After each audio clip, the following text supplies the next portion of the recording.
Something has been closed in your hand for a long time. You may not have noticed because the closing became the shape of the hand itself. A person you cannot stop thinking about. An outcome you cannot stop measuring yourself against. A version of the future you keep trying to pull into the present with everything you have. This is a video for anyone who has been trying so hard to keep it. Whatever it is, whoever it is, that keeping has started to feel like the only thing that still works. If that is where you are tonight, you have arrived in the right place. Over the next 3 hours, you will be asked only to notice the holding. What it costs, what it hides, what it is actually made of when you look. 2,500 years ago, a man sat under a tree and watched his own mind grip at the world. He watched quietly, with a tenderness the rest of us have never been taught, until the gripping loosened from the inside. The teachings that come from that tree, the ones you will hear tonight, are about that exact loosening. The thing you are holding is probably not as heavy as the holding. So if you can, lie back or settle in where you are and let the lights around you go a little softer.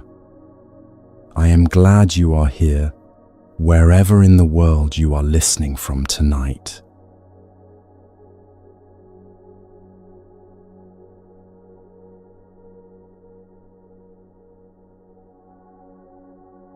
Somewhere in this night, a hand is still closed around a phone. Maybe yours, maybe not yet. The conversation has been checked 4 times already. The last message received hours ago is being reread for shape rather than meaning, as though it has another face hiding in it that will reveal itself on the 5th pass. It does not. It never has. The screen dims, the thumb moves, the screen brightens again. Nothing has arrived. Somewhere else, in this same night, a hand is closed around something else entirely. A chest that tightens every morning at about 5 minutes before the alarm, gripping at the hours ahead before they have even begun. Fingers curled around a memory from 12 years ago, as though a memory were a thing that could be held and turned over in the palm. A jaw clenched around a sentence that never got said to someone who is no longer listening. These are hands too. They belong to the same story. This is one version of the hand we were talking about. There are others. The hand that replays a conversation that ended years ago, looking for the one thing we could have said that would have changed its ending. The hand that carries an old identity that no longer fits, but that we cannot seem to put down because it is the only one we were ever taught to wear. The hand that grips a version of the future, the right job, the right person, the right shape of a life, and will not let the present touch it in case reality ruins the image. What these hands share is a particular kind of tiredness. Not the body's tiredness, though sometimes it lives there too. A deeper tiredness, the kind that comes from doing a thing for so long that it has stopped feeling like doing. A kind of work so continuous it has become invisible to the one who is working. The tiredness of someone who cannot tell you why they are tired, because the naming of it requires a little distance, and they have not had distance in a very long time. If you asked them what they were doing, they would say nothing, resting, waiting, trying to fall asleep. But the hand would still be closed, even in the dark.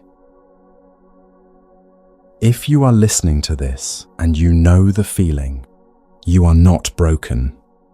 You are holding something. The Buddha was uncommonly gentle about this, and also uncommonly exact. 2,500 years ago, in a deer park in a country that no longer exists by that name, he gave a teaching that has been passed down so many times, it can sound almost decorative when we hear it. 4 noble truths. 4 observations about what is happening inside a human life. The first was a naming. Life, as most of us are living, it contains a texture that pinches. Even its pleasures are often rimmed with anxiety about their ending.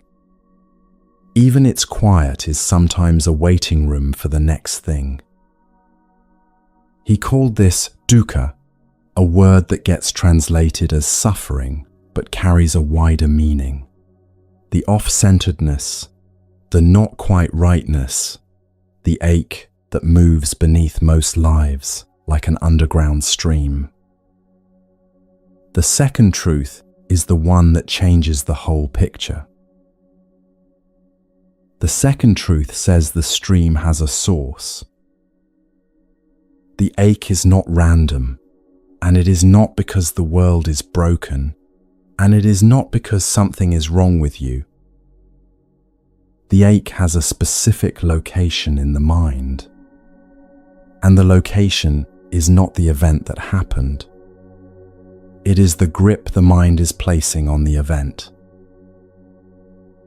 That is the teaching in its plainest form. Suffering arises from craving, from the reaching at what is.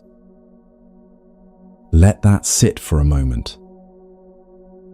Because the way we usually tell the story of our own suffering is a different story.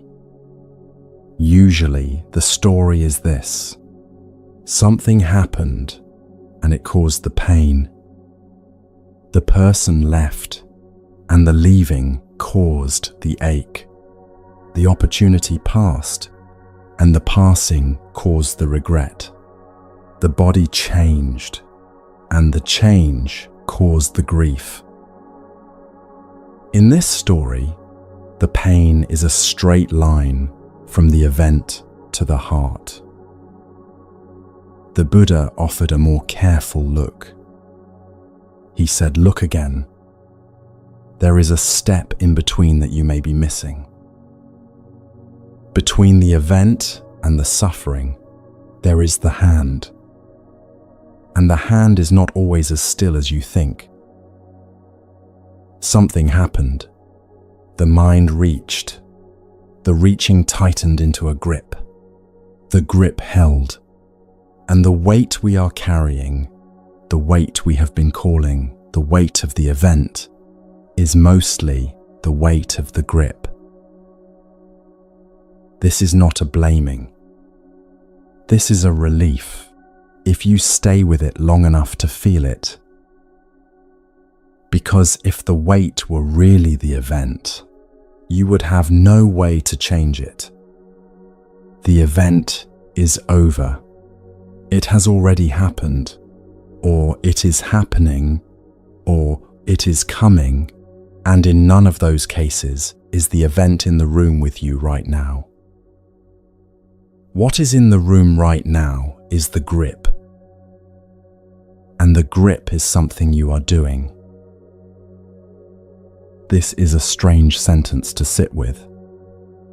Most of us have never thought of suffering as something we are doing.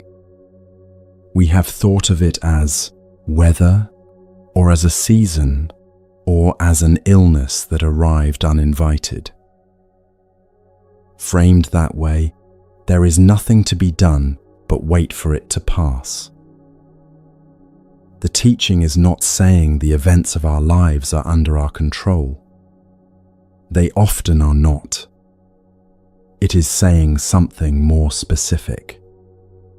The part of the suffering made of the grip the part we are still manufacturing, breath by breath, thought by thought, is available to be noticed.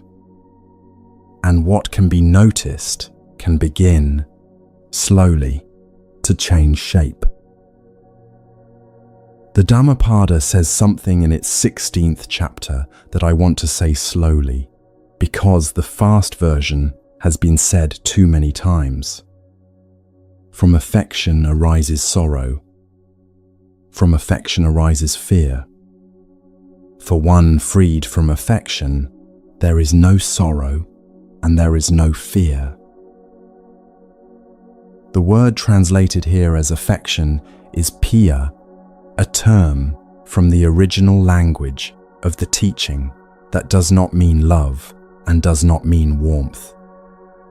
It means a grasping tenderness, the particular kind of liking that clings, that makes the mind squeeze tighter when the liked thing is threatened. The teaching is not saying that caring is the problem. It is saying that the squeeze is the problem, and most of us have mistaken the squeeze for the caring.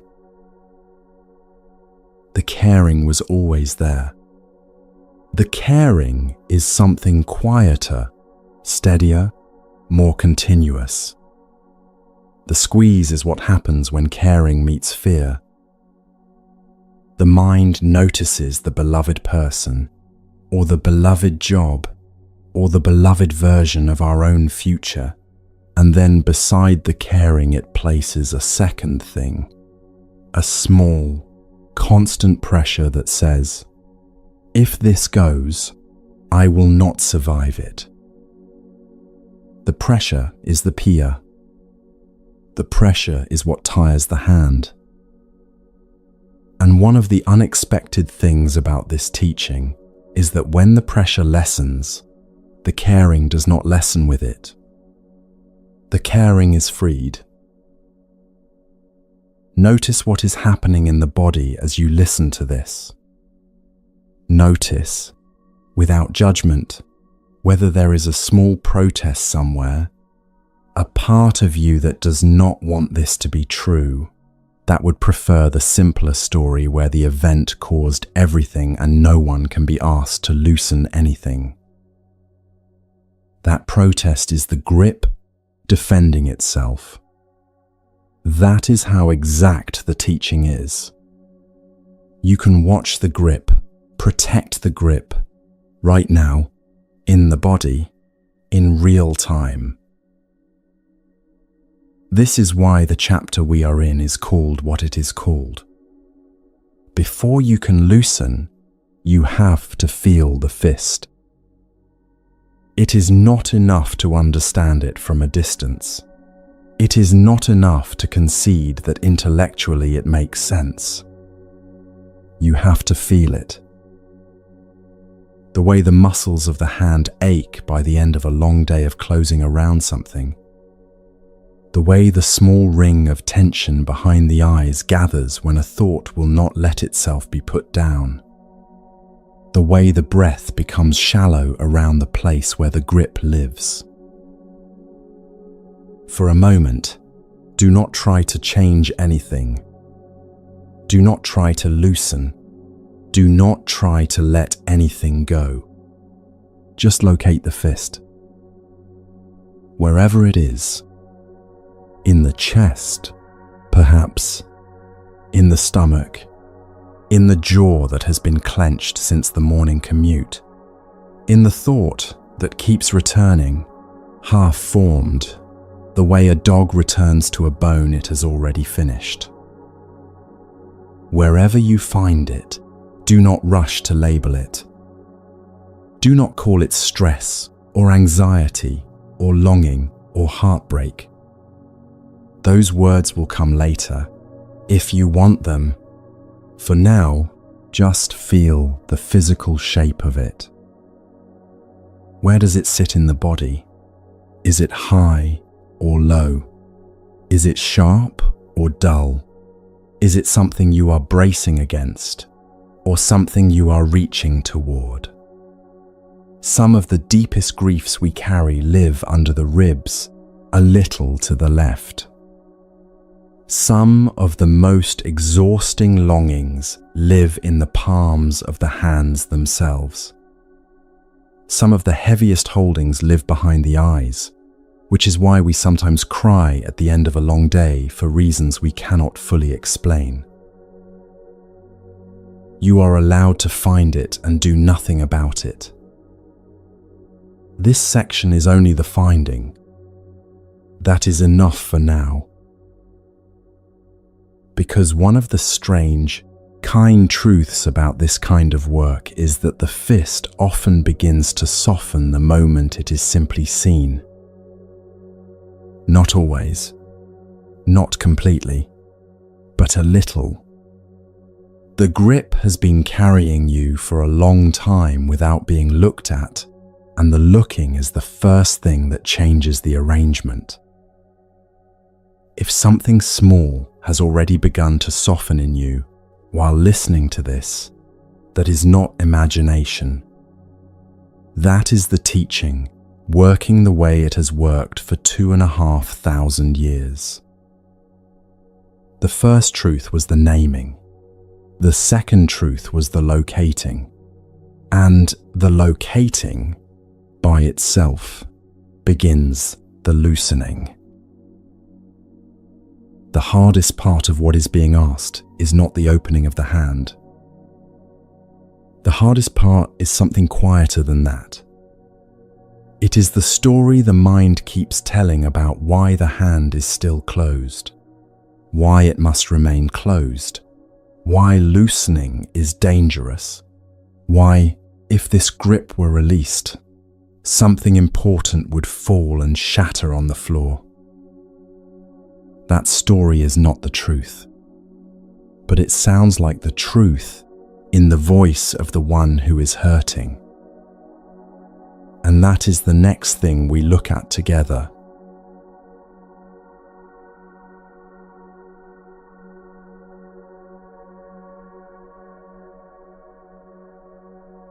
Picture the moment. It is a Tuesday or a Thursday. Evening. You are standing in the kitchen with the kettle cooling on the counter, or walking home from the train with your earphones in, or lying in bed with the lamp still on because sleep has not arrived yet. And without meaning to, you start going over it again.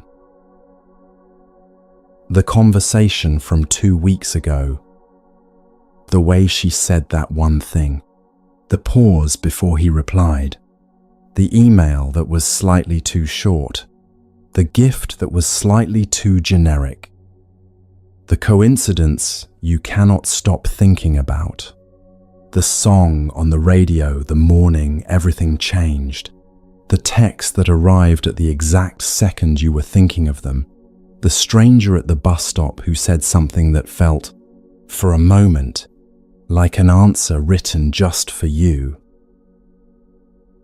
You are searching. Whatever word you put on it, you know the feel of it. You are looking for the piece that makes the whole thing make sense. Because if there is a reason for what is happening to you, then at least there is a shape. And a shape is easier to live inside than no shape at all. In the middle of the looking, a quiet voice arrives. Maybe this is happening for a reason. Maybe it was always going to be this way. Maybe the world is trying to tell me something, and if I could only work out what, I would know what to do next. Maybe there is a later version of my life where all of this makes sense, and my job tonight is only to work out the code. Stay inside that moment with me for a second. Notice what the voice is doing to your shoulders. Notice how the air around you has quietly thickened while you were listening to it. Notice the small, strained muscle at the back of your jaw that has been holding itself like that for hours. Notice how your attention keeps drifting back toward the phone on the counter, the clock above the sink, the window that shows nothing but your own reflection at this hour of the night. Notice how your breath has been staying small, held just below the collarbone, as though a fuller breath might disturb whatever you are trying to solve. The voice has been your quiet companion for longer than you remember. It has been running underneath your evenings like a second radio nobody ever turned off. It has been tiring you out in a way that no amount of sleep has been repairing. Imagine there is another way of looking at the same evening. A way that lets the ache be what it already is, without adding a second story on top of it. Your shoulders could drop. Your jaw could soften. The air around you could thin again. The event would still be the event. The scanning could stop. There is a walk you have taken, or maybe only imagined, where the rain begins while you are still a block from home. The drops start small, the pavement darkens. Your coat begins to smell faintly of wet wool. The rain fell because the clouds were holding too much water. The clouds were holding too much water because the ocean warmed up somewhere far away. The ocean warmed up because the sun was doing what the sun does. The sun was there because of a long row of other conditions, each leaning into the next, stretching back further than anyone can follow. Walking through that rain, you pull your hood up. You think about dinner. You let the rain be rain. The rain is what happened after the things that make rain happen. That is all. There is a long name for this in an old language. Paticcasamuppada. In plain English, things happen after the things that make them happen have happened. The ache in your chest tonight is rain. Take the silence in your hand again. The message you were hoping for did not arrive. Stay with that. Feel the small, familiar pull in the chest that rises when you say it to yourself. The old voice wants to explain the silence. It has 100 explanations ready. Something is being withheld. A lesson is being delivered. This chapter of your life needed to close for reasons that will be revealed later. You are being prepared for someone else. You were not quite ready when the good thing was first given to you. You were given a test, and you have been failing it without knowing the rules. These explanations have been quiet companions for you. They have been the shape you laid across the silence so that the silence could be bearable. Now try a quieter account of the same silence. The silence is what happens when the conditions for speech are absent on the other end. That is all. The person did not speak because, inside their own weather, inside their own conditions, the speaking did not arise. They were tired when they meant to write back. Their day ran longer than expected. Something smaller and more private rose in them that afternoon, and your message sat on the edge of their attention, a small square of light they would come back to, and then did not. There is no room above them where a decision was being made about your deserving. There is no ledger with the exact amount of your waiting written down. There is only weather on both sides of the silence.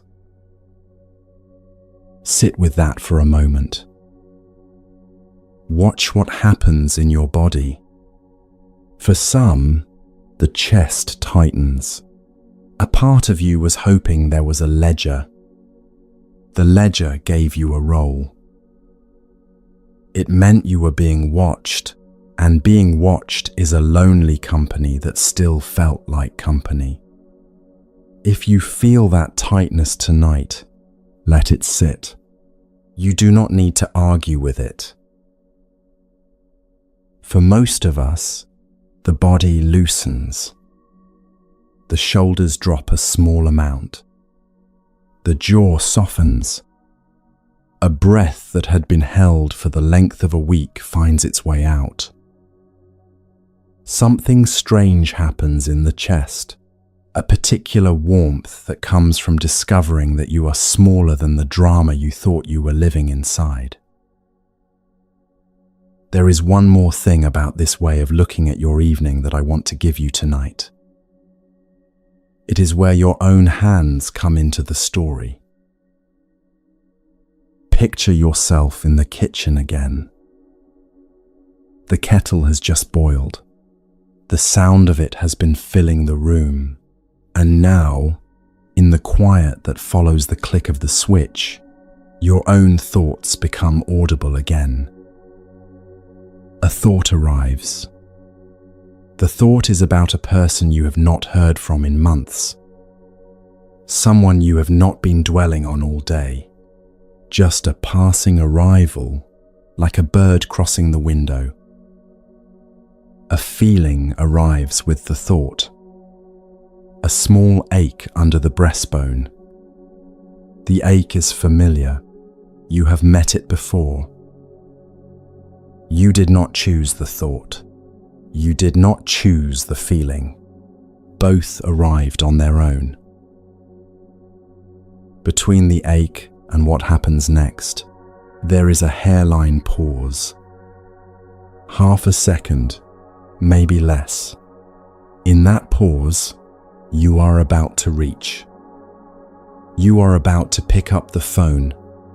You are about to open the conversation app. You are about to begin composing a reply to a message that has not yet been sent by anyone. That hairline pause, when you catch it, is the first of the quiet gates inside your own evening. Seeing it is the whole instruction. The seeing itself changes what happens next.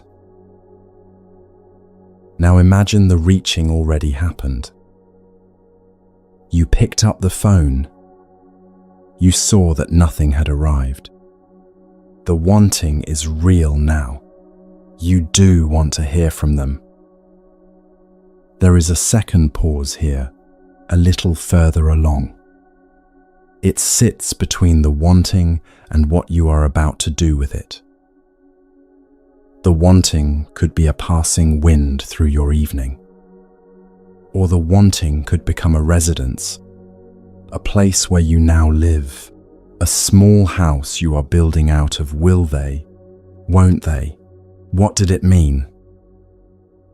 That second pause is the other gate.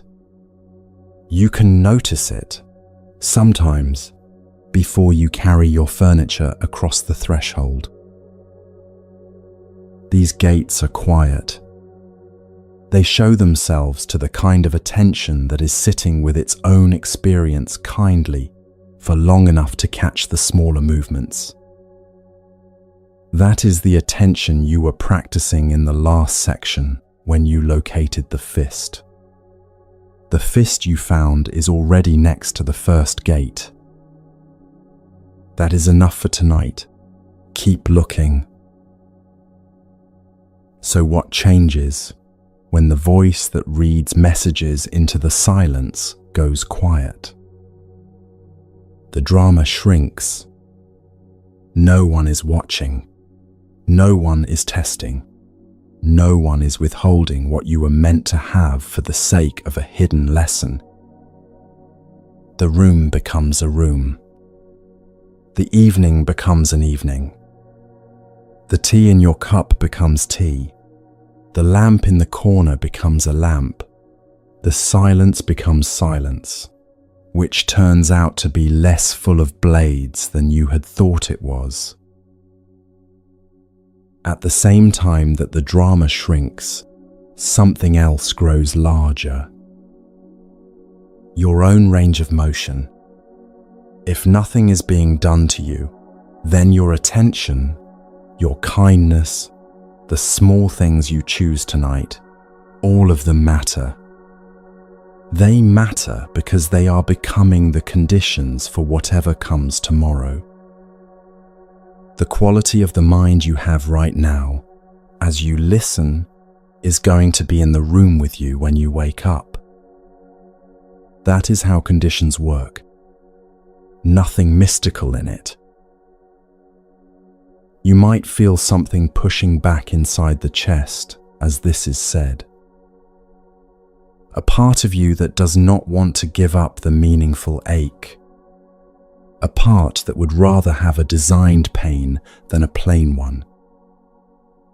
Let it stay. All you are being asked to do is notice that what it is defending is a ceiling you once mistook for the sky. What is left, when the ceiling is gone, is a kind of accurate grief. Grief the size of the thing that was lost.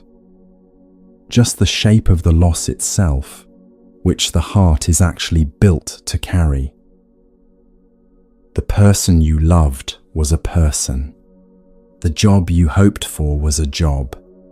The future you had already furnished in your mind was a picture of a future. Each of these has a recognizable weight. The heart knows how to hold a weight of that size. You can feel your heart recognize the difference if you give it a second. The smaller grief is heavier at first because it is closer to the skin. The tears may come sooner. The throat may thicken. Then, very slowly, it becomes bearable in a way the designed grief never quite was. One last thing before we walk on together. Test this tonight, inside your own week. The next time an ache arrives in your chest, and you feel the old voice getting ready to read a meaning into it, see if you can catch the hairline pause. The first gate will flicker into view for a moment. You will have met half of this teaching inside your own life. Now come back to the thing in your hand. The person, the outcome, the version of the future you have been carrying. Something about it looks different tonight. Look at it closely.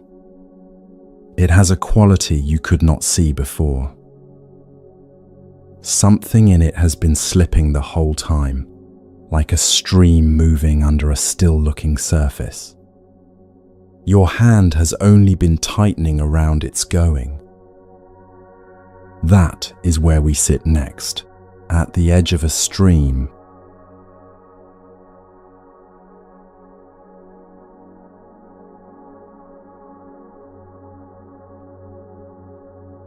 So here we are, at the edge of a stream at night.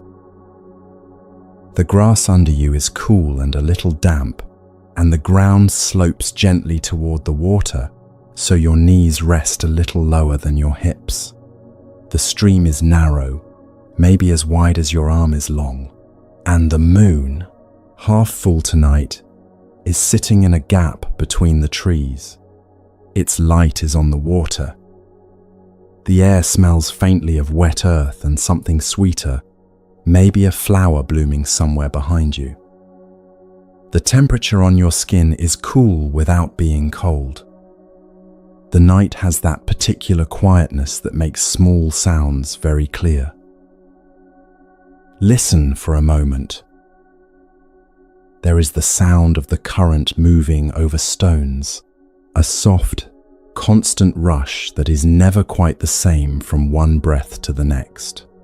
Sometimes a leaf drops from the branch above and skims the surface before the water takes it. Sometimes an insect touches down and lifts off again, The surface looks still from where you sit, a silvery sheet under the moonlight, and the water underneath is always going somewhere. Everything here is moving. Let your hand rest on your knee. Feel the weight of it. Feel whatever it is you came here carrying, whatever has been in your chest for days or weeks or longer. A name, a conversation that did not go the way you wanted, a version of your life you were counting on, a person whose messages used to arrive in a certain rhythm and then stopped arriving in that rhythm. Or something smaller and harder to name, an old idea of how things were supposed to go, a future you had already started writing in your head, a self you were planning to be by now. You know the feeling of it, that quiet, clenched grip somewhere behind your breastbone, the one that says, "I cannot lose this." The one that says, "If this changes, I do not know who I am." Now, watch the stream. Imagine, for a moment, that you reach down and cup a little of the water in your palm.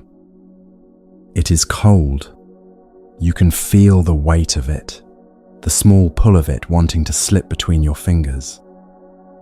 You hold it there. Now look closely.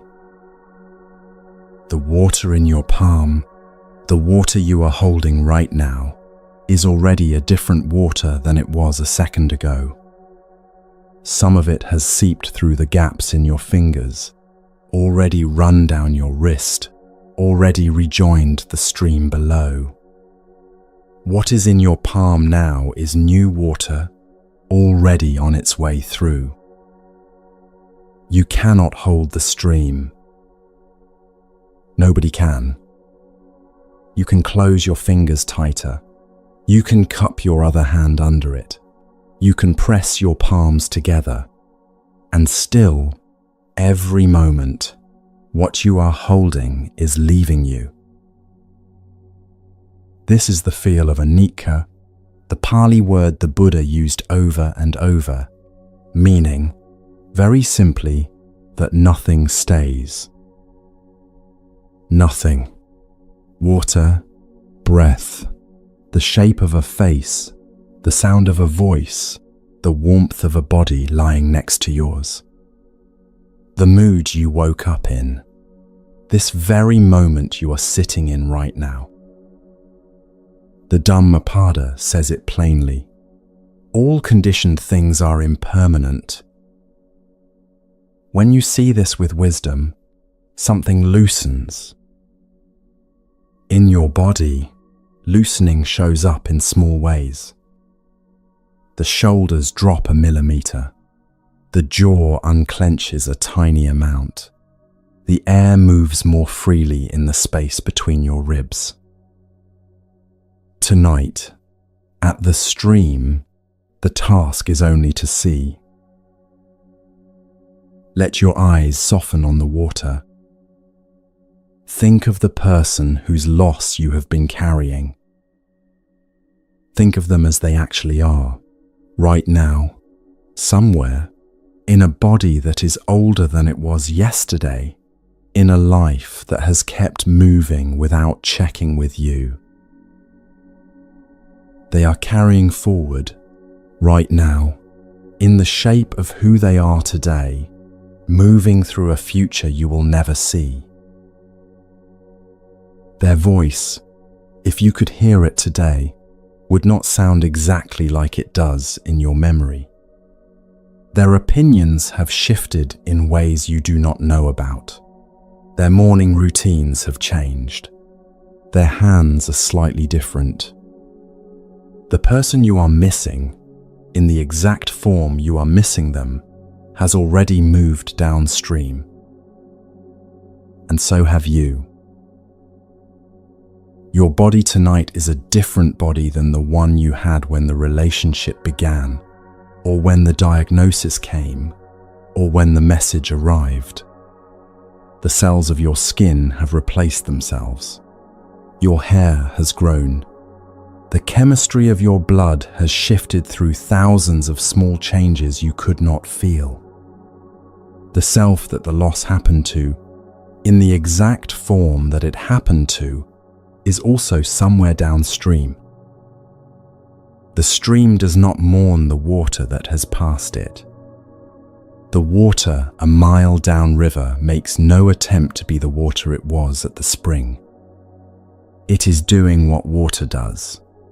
It is being the next shape of itself. Your life is doing the same. The strange, tender truth is that there is no point in the whole stream where the water is standing still and waiting for you to catch up. The water is always the next water. You are always the next you. And the person you lost is always the next them, carrying forward in their own flow. Feel what this does in your chest. Here, tonight, at the stream, the thought that everything is moving might feel, oddly, like a small window opening. Because if what you are holding is already moving, then the fight you have been having, the one that has been tiring you for months or years, is a different fight than you thought. You have been tightening your hand around water that was already leaving. There is a story about a teacher named Ajahn Chah, a Thai forest monk, who held up his glass one evening and said something people have been repeating ever since. He said the glass was useful. He drank from it. He washed it. He kept his toothbrush in it. The light moved through it when the sun came into the room. And then he said, "For me, this glass is already broken." He was saying something very simple. The glass, like everything else in that room, is already part of a process. It is on its way somewhere. A crack is coming. A drop, a slip, a long-forgotten day when someone knocks it off the shelf. And knowing this, really knowing it, allowed him to love the glass while he had it. Try it with something small first. Your phone, the ceramic mug you drink from every morning, the book on your bedside table. Each of them, in its own time, is on its way to being lost. Feel for a moment what it would be like to pick up your mug tomorrow, knowing with your whole body that one day you will pick it up for the last time, knowing it in a clear and unhurried way. Now try it with something bigger. The hand of someone you love, the sound of their laugh in the kitchen, the specific warmth of their body next to yours on a cold night. These, too, are already part of a process. Something in the quality of your attention changes. It softens, it stays present, and the grip underneath it eases. The monks in that Thai forest were naming what is already, quietly, the case. That every beautiful thing you are afraid of losing is already on its way. That loving it tenderly, while it is here, is what a fully alive life looks like. Think of what you are carrying through the lens of this story. The job you have, it is on its way somewhere. The friendship that is strong today, it is on its way somewhere. The body you live in, it is on its way somewhere. This very evening, sitting by this stream in your mind, is on its way somewhere. And something strange happens when you let yourself see this clearly. You do not hold the glass less. You hold it with softer hands. Now, look down at your actual hand, the one resting on your knee. Notice what it is doing.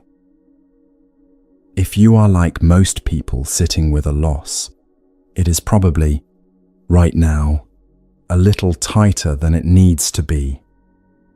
A slight curl of the fingers, a slight pressing of the thumb into the palm. Quietly, a holding. Let it soften. Just a fraction. For now, simply notice that your hand, the one you have been holding your life with, has been closing around a current. This is the beginning of what the Buddha called wise response. You start by feeling, with your actual body, the difference between gripping the stream and being the banks of the stream. The banks hold their shape. The water moves through. Something in you can be like that too. There is a place, somewhere a little behind your breastbone, that is quieter than the grip. You can find it if you listen for it. It is steadier. It is the part of you that has watched every loss come and go across your whole life and is still here, listening to this, breathing. That part of you is the bank of the stream. The grip is one movement you make, again and again, inside a much larger presence. It is a muscle that learned, somewhere along the way, that clamping down was the only way to keep things safe. It has worked hard for you. It is tired. The larger presence has been here the whole time. While you were crying in the bathroom, while you were staring at the ceiling at 3 a.m, while you were walking through the supermarket with a basket in your hand, pretending everything was fine. Something in you was watching all of it, steady, present, breathing along with you. That watcher has never needed to grip anything. Try something for me right now. Breathe in. Let the breath come all the way down into the low part of your belly, the place just above the hip bones. Now breathe out. Let the breath go completely without chasing it. Notice what it feels like to let the breath leave. Notice that it comes back anyway. This is what the banks feel like from the inside. The breath moves through you. You stay. You are here, exactly yourself, on either side of each breath. Sit with this for a moment. The water is moving. Your hand is softening. The stream is doing what streams do, and your body is learning, very slowly, that it does not have to do the stream's work. And yet, something is still clenched.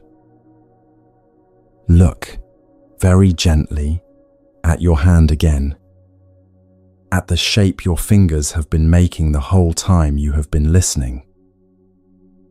In the next stretch of our sitting, we move our attention from the water to the hand itself.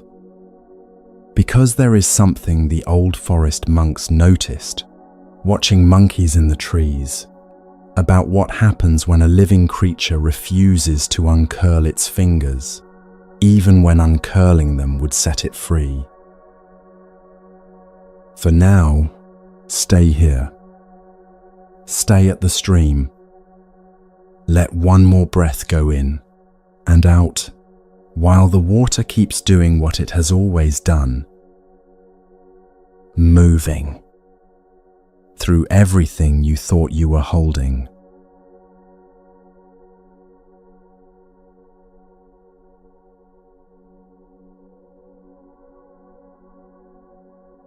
Stay with your hand for a moment, the one still resting on your knee. The fingers are probably curled in the shape they have been making the whole time you have been sitting here. Even while we walked through the teaching about the water, even while the stream kept moving past you, the hand has been holding something. There is a teaching that forest monks in Thailand have been passing down for a very long time. It grew out of watching what actually happens in the forest around their monasteries, year after year.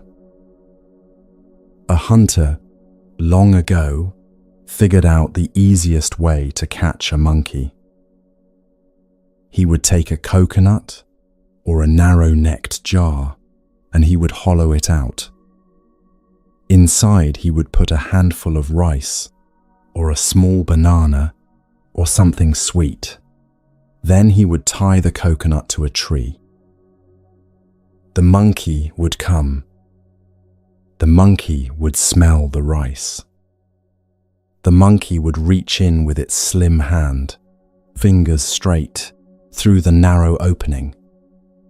And then the monkey would close its fist around the rice. And then the monkey could not get its hand out. The opening in the coconut was just wide enough for a flat hand going in. It was too narrow for a fist. The monkey could have left at any moment. It only had to uncurl its fingers and let the rice fall. And still, the monkey would not. It would sit there with its fist around the handful of food, pulling and pulling, while the hunter walked up through the trees and caught it. Sometimes the hunter came slowly, whistling as he walked, and found the monkey still straining against the coconut at dusk, pulling with its whole shoulder, trying for an hour to free a hand that could have freed itself in one small motion. Too attached to the grain to think of opening. Sit with that image for a moment. A whole monkey, capable of leaping between branches, capable of disappearing into the canopy in an instant, held in place by nothing but its own grip on a fistful of rice. The strange thing about this story is how easy it is to laugh at the monkey. Of course, the monkey should just let go. Of course, the rice is not worth the cage. Anyone watching from outside can see that. Now bring your attention back to your own hand. What is in your fist? Take a moment, honestly. What has your heart been holding? What have you been refusing to set down for weeks or months or longer? A version of a relationship that is not coming back. An apology you feel you are owed. A career path you were planning out. An image of yourself as someone who does not fail. A story about what your life was supposed to look like by now. A person who is gone. A younger self who believed things you no longer believe. You already know what yours is. Whatever your hand has been closed around, it has been the shape of something. A loss, a regret, a refusal, a version of events. And like the monkey, the hand is the only thing keeping you still. The coconut is not holding you. The tree is not holding you. The hunter is not even here yet. The whole cage is in your hand. The Buddha had a word for this, a word that shows up all over his teachings. Upadana. It means clinging, holding on tight. The grip of taking something to be mine and mine only. He said that clinging is what turns the ordinary movement of wanting something into the heavy feeling of being trapped by it. Wanting, on its own, is light. Wanting passes. Clinging is the hand closing around what you wanted and then refusing to open. You know this feeling in your body. The tight chest at 3 a.m. when you are running a conversation for the 100th time. The jaw clenched through a day of work. The shoulders up around your ears while you wait for a message that is not coming. The clench in the gut when someone says the name of the person you were trying not to think about. These are all the same hand. One fist in many different places. You carry it into the kitchen in the morning. You carry it to work. You carry it into conversations that have nothing to do with the thing you are holding. The fist does not rest when you rest. It follows you into sleep. Sometimes you wake at 4 a.m. and notice your hand is already tight, even before your eyes have opened. And you know the way this grip spreads. It starts as a closed hand around one thing, and before long it has colored the rest of your day. You cannot enjoy dinner as much. You snap at the person making tea in the kitchen. A walk in the park feels dulled. This is the muscle of upadana extending its reach, holding on to the original thing while quietly graying out everything else, so that the fist remains the center of your life. What the forest monks were pointing at, with the monkey story, is something very small and physical. Letting go happens inside your closed hand. A tiny movement of the fingers, one breath of softening. Try it now, in a gentle way. Think of the thing you have been holding, the one that came to mind a moment ago, the version of the past, the person who is gone, the future you were counting on. Picture it as something sitting in your palm. Now imagine, just for a breath, your fingers beginning to open. Only a fraction, a millimeter. Notice what happens. Somewhere in your chest, something flinches. A voice comes in quickly. If I let this go, I lose it forever. If I set this down, it is the same as saying it did not matter. If I open my hand, there will be nothing left of me. Those voices are the grip talking. They are the muscle of upadana, explaining why the hand has to stay closed. Listen to them, and then look back at the hand. Is the hand actually being asked to destroy anything? Feel the answer for yourself.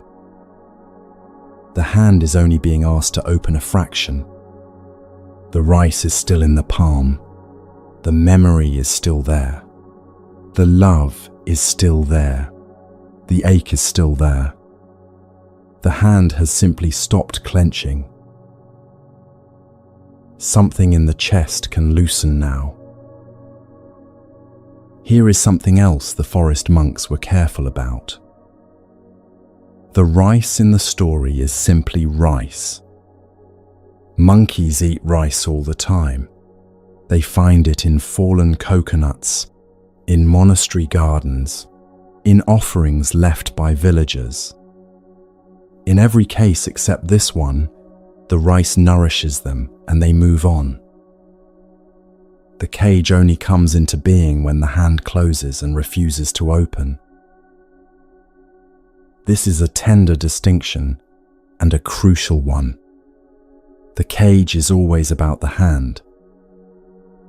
The particular muscle that clamps down, that holds the rice as if the hand will have nothing if it opens, is where the trap lives. Your life is full of rice. People you love, work you care about, moods that roll through you, plans you make for the coming year, memories of people who are gone. Each of these is part of what it means to be a living, tasting, feeling person. The trouble shows up only when the hand clamps down and refuses to soften, even when the rice is ready to be released. When the grief becomes a relationship you would rather keep than put down.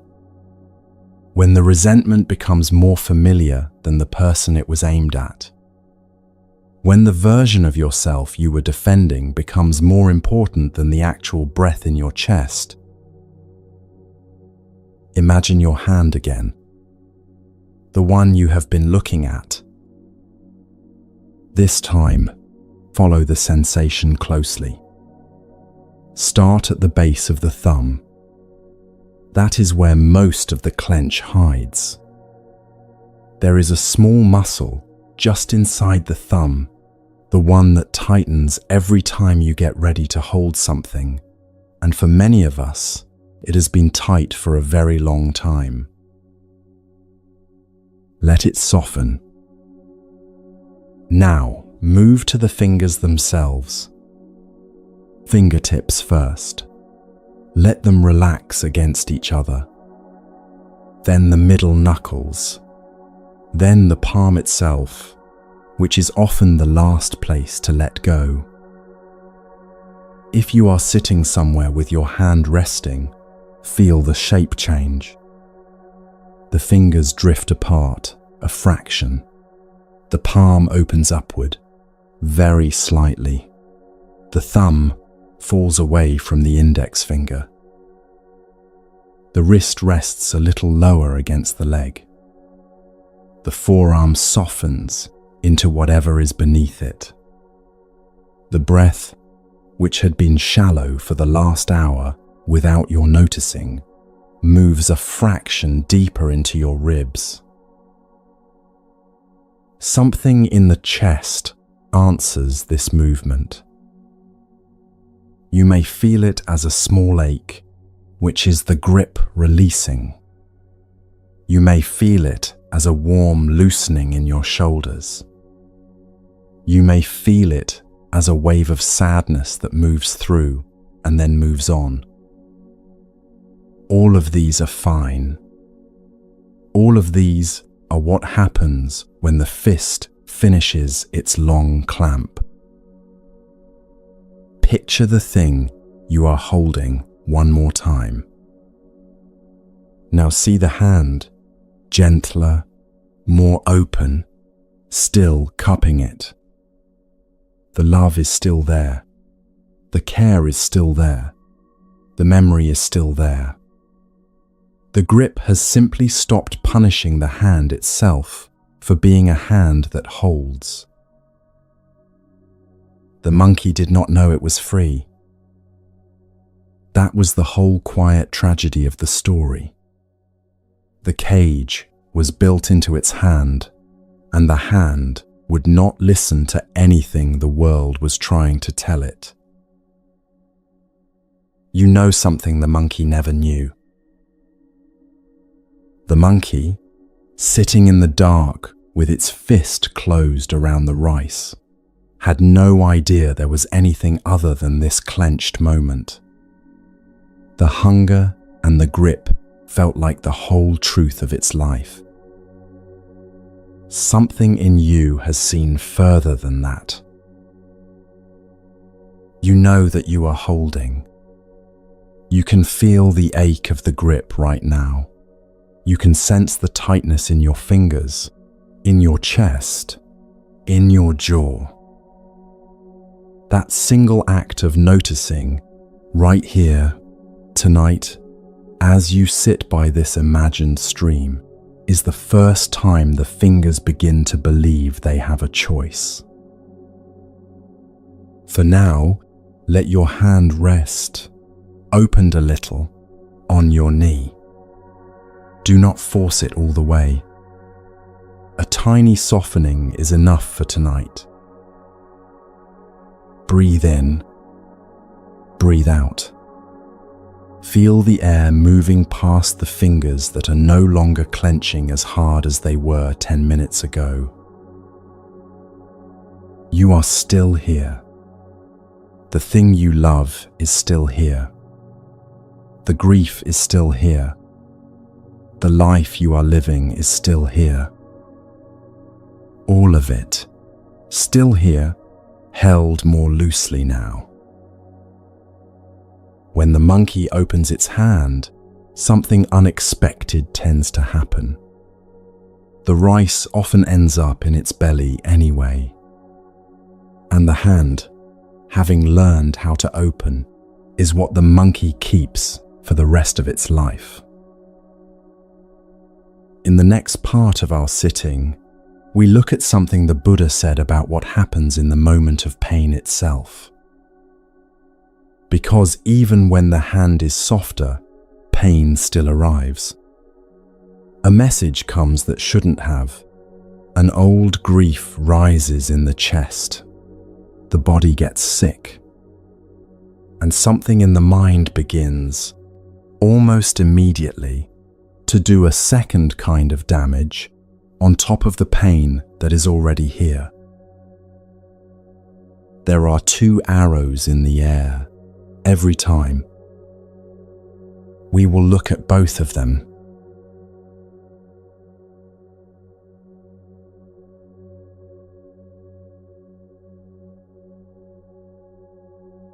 Imagine, for a moment, that an arrow has just arrived. Nothing literal, something more ordinary than a real arrow. A phone call that comes in the middle of dinner and changes everything in one sentence. A message from someone you loved, written in a tone you did not expect. A doctor's appointment where the air in the room shifts before they even open their mouth. A moment at work where a door closes and you realize your life is about to reroute itself without asking your permission. The arrow lands. You feel it. There is nowhere in the body it has not traveled in the first few seconds. A heat in the chest, a cold in the stomach, a ringing behind the eyes. The world narrows to the size of this one new piece of information, pressing in from every side. Your mouth goes dry. Your hands, whatever they were doing a moment ago, have stopped doing it. You are standing in the middle of your kitchen, or sitting in the driver's seat of your car, or looking at your phone in the quiet of your bed, and the whole world has condensed into one small, new, impossible feeling fact. Now watch what happens next. Within the first breath after the arrow lands, something else begins. A voice starts up. Why is this always happening to me? I should have seen this coming. If I had only said something different 3 months ago. This is the end of my life as I knew it. I am broken. They are broken. I will never recover from this. The first voice, then another, then another. In 30 seconds, the mind has written the first chapter of a much longer story about what the arrow means, about what kind of person it makes you, about how long the damage will last, about everything you should have done differently leading up to this moment. And while the mind is writing, the body is feeling all of it. Each sentence lands in your chest like another small hit. The chest gets heavier, the shoulders rise, the jaw locks, the breath goes shallow. By the time 2 minutes have passed, the original pain is buried under 30 or 40 additional thoughts, each of which has its own weight, its own temperature, its own sting. This is the reason a single 10-second event can reshape whole weeks of your life. The event ended long ago. The arrows, the 30 or 40 of them the mind kept firing after it, are what remain in your body and your sleep. There is a story about this in one of the Buddha's talks. A student came to him with a question that boils down to something very simple. Why does ordinary pain feel so much bigger than it should? Why does grief last so long? Why do we stay in it? The Buddha answered with a very small image. Imagine, he said, that someone is walking along a path and an arrow hits them. They feel the pain of the arrow. Then, almost immediately, a second arrow strikes them in the same spot. And this arrow, he said, comes from the person themselves. The first arrow is the pain the world has handed you. The death, the rejection, the sickness, the failure, the moment a phone call changes your life. The second arrow is what your mind throws at you on top of that. It is the commentary, the self-blame, the why me, the rehearsal of every version of the past that would have led to a different present. The story that says this pain means something permanent about who you are. The Buddha said the well-taught person feels one arrow where another feels two. The pain is still a pain. The world still hurts where it hurts. The difference is only that the second shot, the one the mind throws, stops landing. Think back to the last time something really landed on you. Maybe it was big. A death, a diagnosis, a relationship ending. Maybe it was small, a message left unread, a critical comment in a meeting, a friend who did not include you in something. In the first second, there was the thing itself, the actual news, the actual words.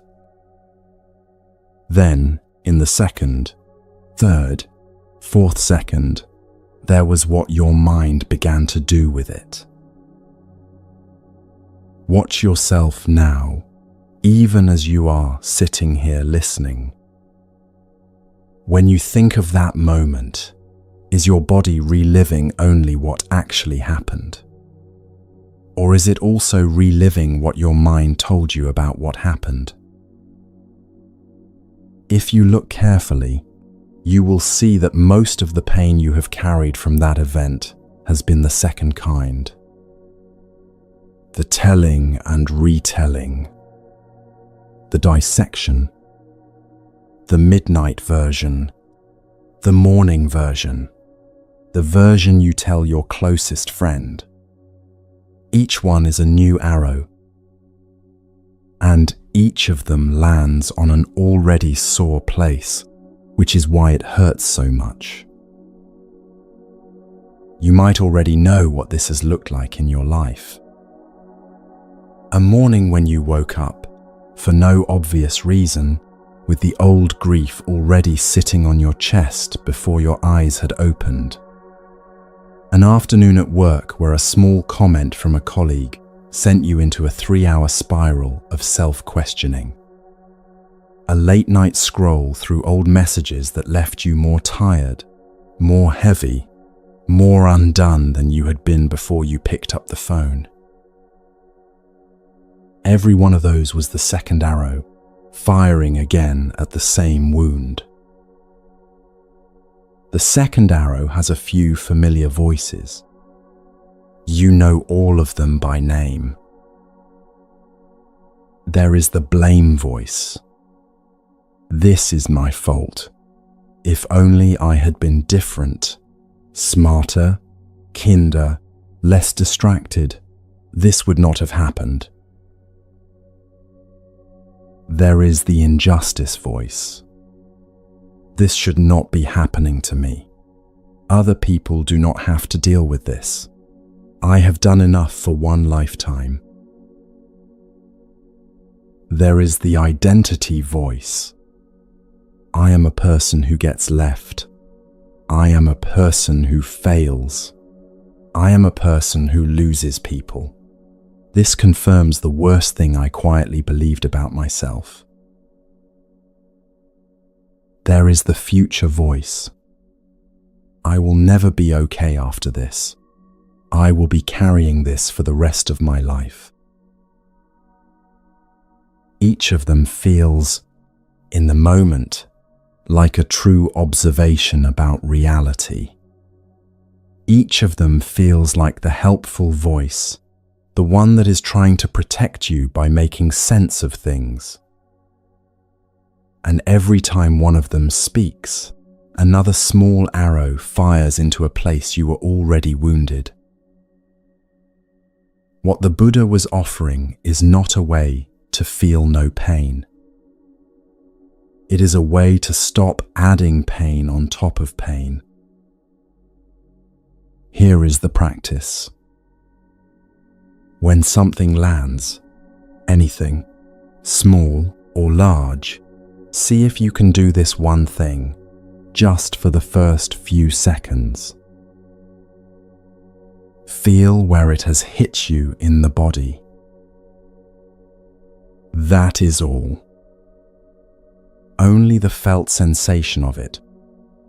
Only what is actually in the body. Only the heat or the cold or the tightness wherever it has landed.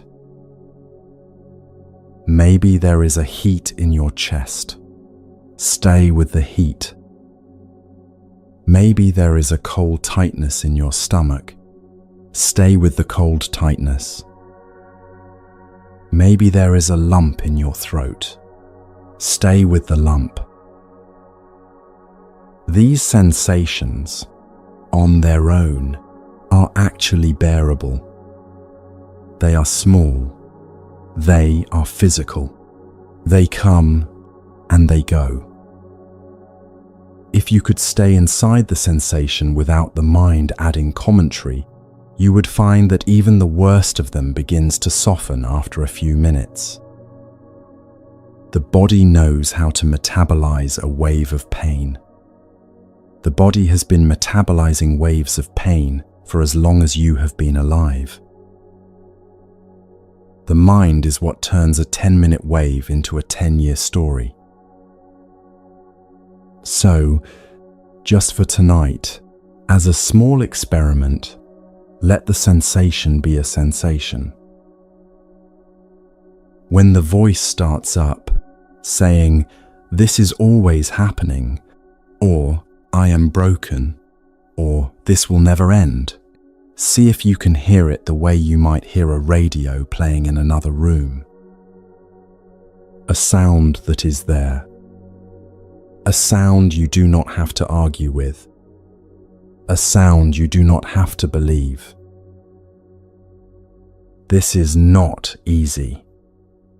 Nothing in the training of the human mind prepares it to treat its own thoughts as background noise. The mind is used to being listened to, argued with, obeyed. When you begin to simply notice what it is saying, without taking the next step of believing every word, the mind often gets louder for a while. That is a normal part of this.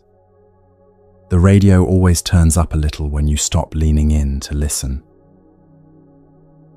And then, eventually, if you keep staying with the sensation in the body instead, the radio gets quieter on its own. The mind that throws the second arrow is trying to help. It is a very young part of you that learned, a long time ago, that if it could just analyze the pain hard enough, it might be able to stop the pain from happening again. You can thank it for its work. Your hand, still resting on your knee, open a little more than it was a few minutes ago, can rest lightly across your chest for a moment while you do. A gesture to the young part of you that has been trying so hard to protect you by rehearsing every terrible scenario. You are safe enough now. Safer than that young part remembers. Safe enough, tonight, to feel a difficult feeling without being drafted back into the endless script of what it means. Place your hand where it is most comfortable. On your chest, on your belly, flat on your leg. Feel the warmth of your own hand on your own body.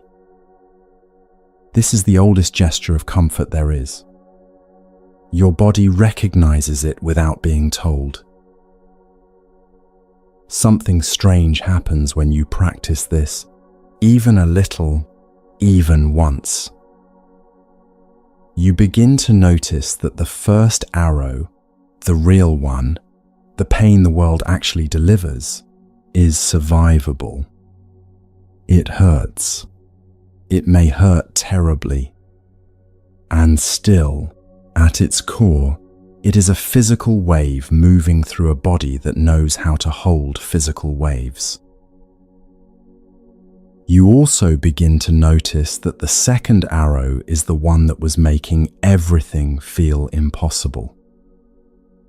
All those nights of lying awake, all those afternoons of rereading old messages, all those weeks of carrying a weight that seemed to be about the original event, but was actually about the story you had been telling yourself about the original event. This is what the Buddha meant when he said some suffering is optional. He was careful about the wording. He said the first arrow is part of being alive in a human body. Illness comes. Loss comes. Endings come. The second arrow is the one that is being flung inside your own mind, by your own hand, at a target that is already wounded. That one, with practice, can begin to miss. Sit with this for a breath. The invitation is small. Begin to notice the difference between what is actually happening and what the mind is adding on top. That is enough for tonight. In the next part of our sitting, we turn to a line from a Buddhist teacher named Shantideva, who wrote down, in the 8th century, what is probably the most practical sentence ever put to paper about worry. He noticed that almost everything we lie awake about falls into 2 simple categories. Things we can do something about, and things we cannot. And he wrote down very plainly what a sane response to each looks like. It is a line that has traveled down through 12 centuries because tired people keep finding it exactly when they need it. We will meet it next.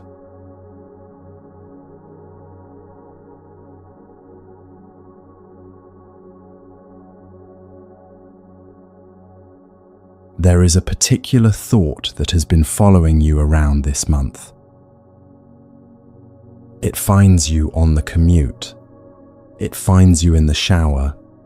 It finds you in the pause between finishing one task and starting the next.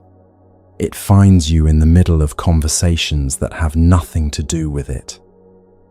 You are standing at the kitchen counter, or scrolling through your phone, or putting on a jacket, and there it is again.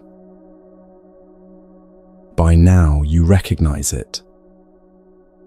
The mind has been picking it up for a while, turning it over, turning it again, like a coin it is trying to read in the dark. What if this? What if that? What would I do if? Maybe if I had only. What does it mean that they? How will I handle it when? Each pass through the loop takes about 45 seconds. Then it starts again. The mind does not seem to notice that it has been here. It does not seem to notice that nothing new has entered the loop for a very long time.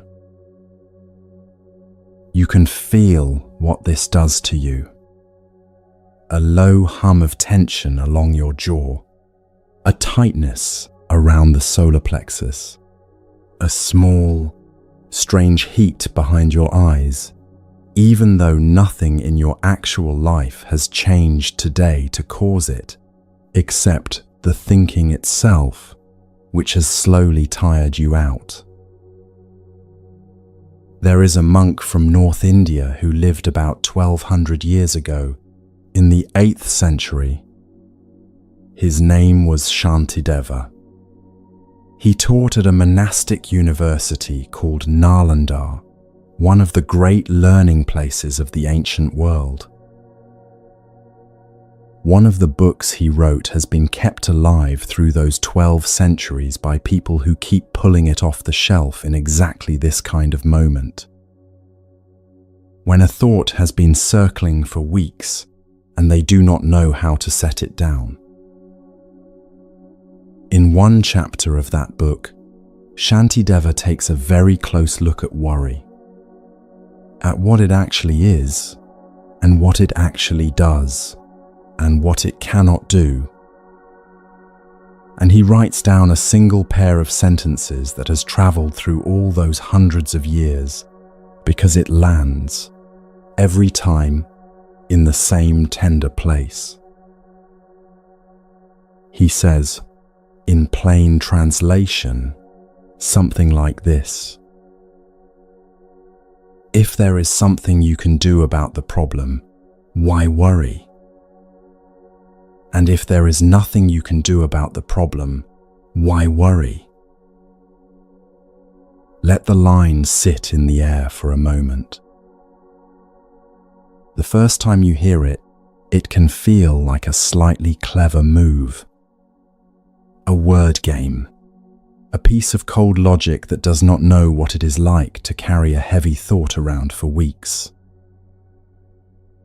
Stay with it, though. It is doing more than it looks like. Imagine that this week, in your loop, the mind keeps turning over a specific problem. An email that needs to be sent. A conversation you keep rehearsing before having. A difficult question about your work that has been sitting in the back of your head. A decision that has to be made by Friday. This is category 1. Something can be done about it. Notice what the worry is actually doing. It is running the problem through an internal simulator, over and over, pretending to solve it. Watch carefully. Nothing is being solved. The email is still not written. The conversation is still not had. The decision is still not made. Worry is what the mind does instead of action, when action is available. Somewhere along the line, the mind came to believe that thinking about the problem for long enough was the same as doing something about it. And so it rehearses and rehearses and rehearses and tires you out, and nothing moves. What Shantideva is pointing at in the first half of his line is very simple. When a problem is fixable, the mind's job is to help you find the fix and then send you off to do the fixing. The moment the fix has been identified, the worry has no job left. If you still feel it, it is running on old fuel from a time before you knew what to do. So one question worth asking the next time the thought comes around is this: is there anything I could actually do tomorrow or this week that would move this problem forward? If the answer is yes, then the worry has been pretending to be useful. Write it down. Write down the one small action on a piece of paper or in a note on your phone, and then put the paper where you will see it later. That one action is the thing the worry was trying to do without actually doing it. Once the action is on the paper, the worry can stop. It has done its job. There is a particular relief that comes with this small move. Something in the chest loosens when the problem stops being an endlessly rehearsed thought and becomes a written note that your future self will read. The mind, which had been doing the work of two people, can finally exhale. Now the harder half of the line. Most of the things we cannot set down, honestly, are of the other kind. The fixable kind are, in a way, the easier kind. You identify the action, you take it, you move on. The ones that keep returning longest are the other kind. The things that cannot be fixed because they have already happened. A word that was said that cannot be unsaid. A person who is gone. A decision made years ago that became the shape of your life. An illness that is going to do what it is going to do. A love that is not coming back. The old friend who no longer answers. The parent who died before you could say the thing you most needed to say. The version of yourself you were at 22, who you cannot go back and protect. You cannot write a note for your future self about these. There is no action that will touch them. There is no single thing that could be done this week that would undo what has been done. And still, the mind runs the loop. Why? This is the question Shantideva is asking with the second half of his line. If nothing can be done, what is worry actually doing here? What job has it taken on? Stay close to the question. Do not answer it quickly. Here is what Shantideva was pointing at. I think and what centuries of tired people have heard in his line.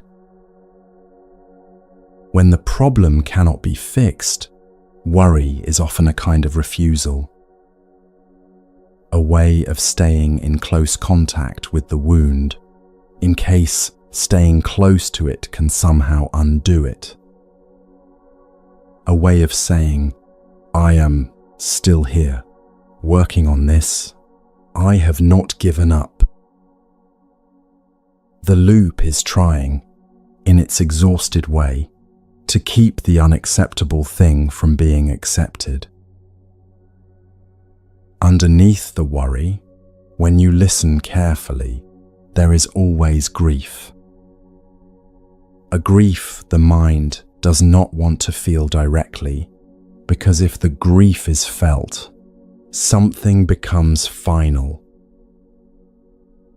So it stays in the loop, in the half space between feeling and action, where nothing can be resolved, and also, crucially, nothing has to be finally accepted. The mind rearranges the past. It imagines other timelines. It rehearses arguments nobody is having.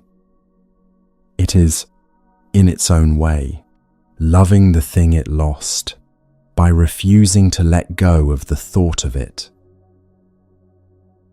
And yet, the thing is already what it is. The person is already gone.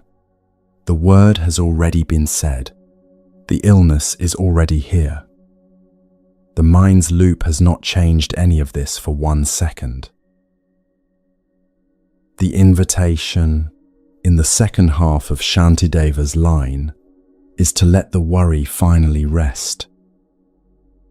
This invitation is not about dismissing the pain and not about needing to be above it. The worry can rest because there is no job left for it to do. The only thing that remains, when the loop stops, is to let the grief move through the body, in its own time, in its own wave. Let us try something small together. Bring to mind one thing you have been worrying about lately. Something that has been looping for the last few days or weeks. Something that returns at unexpected moments in the day. Hold it gently in your attention for a breath. Now ask yourself Shantideva's first question. Is there anything I could do about this, even a small thing, in the next week? A conversation, a phone call, a message, a decision. Feel the answer rather than thinking it. If a small action comes to mind, take note of it. You can write it down later. The worry, for now, can loosen its grip on this particular thing. It has been identified, and it can wait until later to be addressed. If no action comes, if the thing is already done, already lost, already beyond your reach, ask the second question. What is worry trying to do here? Feel the answer. Often, what you will find underneath is something like love. The worry is an old love that did not know how else to stay in contact with what it lost. Tell that part of yourself that you have heard it, that you know it has been trying to help, that the grief can arrive now, in its own way, and the loop can rest. Thank it for how long it has been at work. Thank it for refusing to let you be casual about what you love. Let it know, in the way you might let any tired worker know, that the shift it has been doing is finally over. Notice what this does in the body. Something often exhales somewhere deep in the chest. A muscle lets go that had been holding for longer than you realized. The shoulders drop, the jaw eases, the breath, which had been shallow for this whole passage, reaches a little further down into the ribs. Your hand, which has been half clenched through most of this sitting, rests a little more openly on your leg. Something in you has understood that the worry was a worker without a job, and the worker is finally allowed to go home. The Shantideva line is very specific. It asks whether the emotional state of worry is doing any actual work in this moment, with this problem.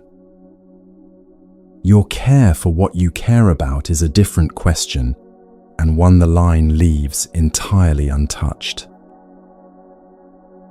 When the answer is that worry has no job to do, and it is almost always the answer, the worry can be allowed to set itself down. Like a worker at the end of a very long shift, walking slowly home. Stay with this for a moment. Something in you has been told it can stop. Just for today, just for this hour, just for the next breath. Breathe in, breathe out. Feel what happens in your chest when the worry worker takes off its apron. A small, warm stillness. A spaciousness that was being occupied and now is not. This is what it feels like when a chronic tension finishes.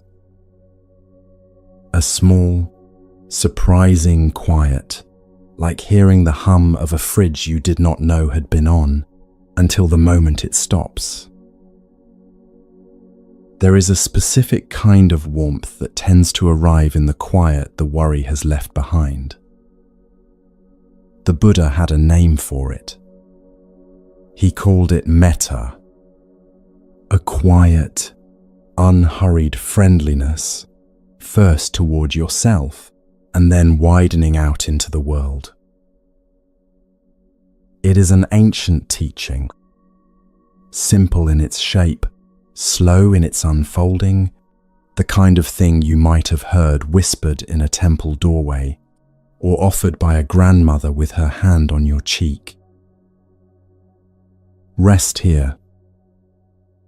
Let me bring it to you.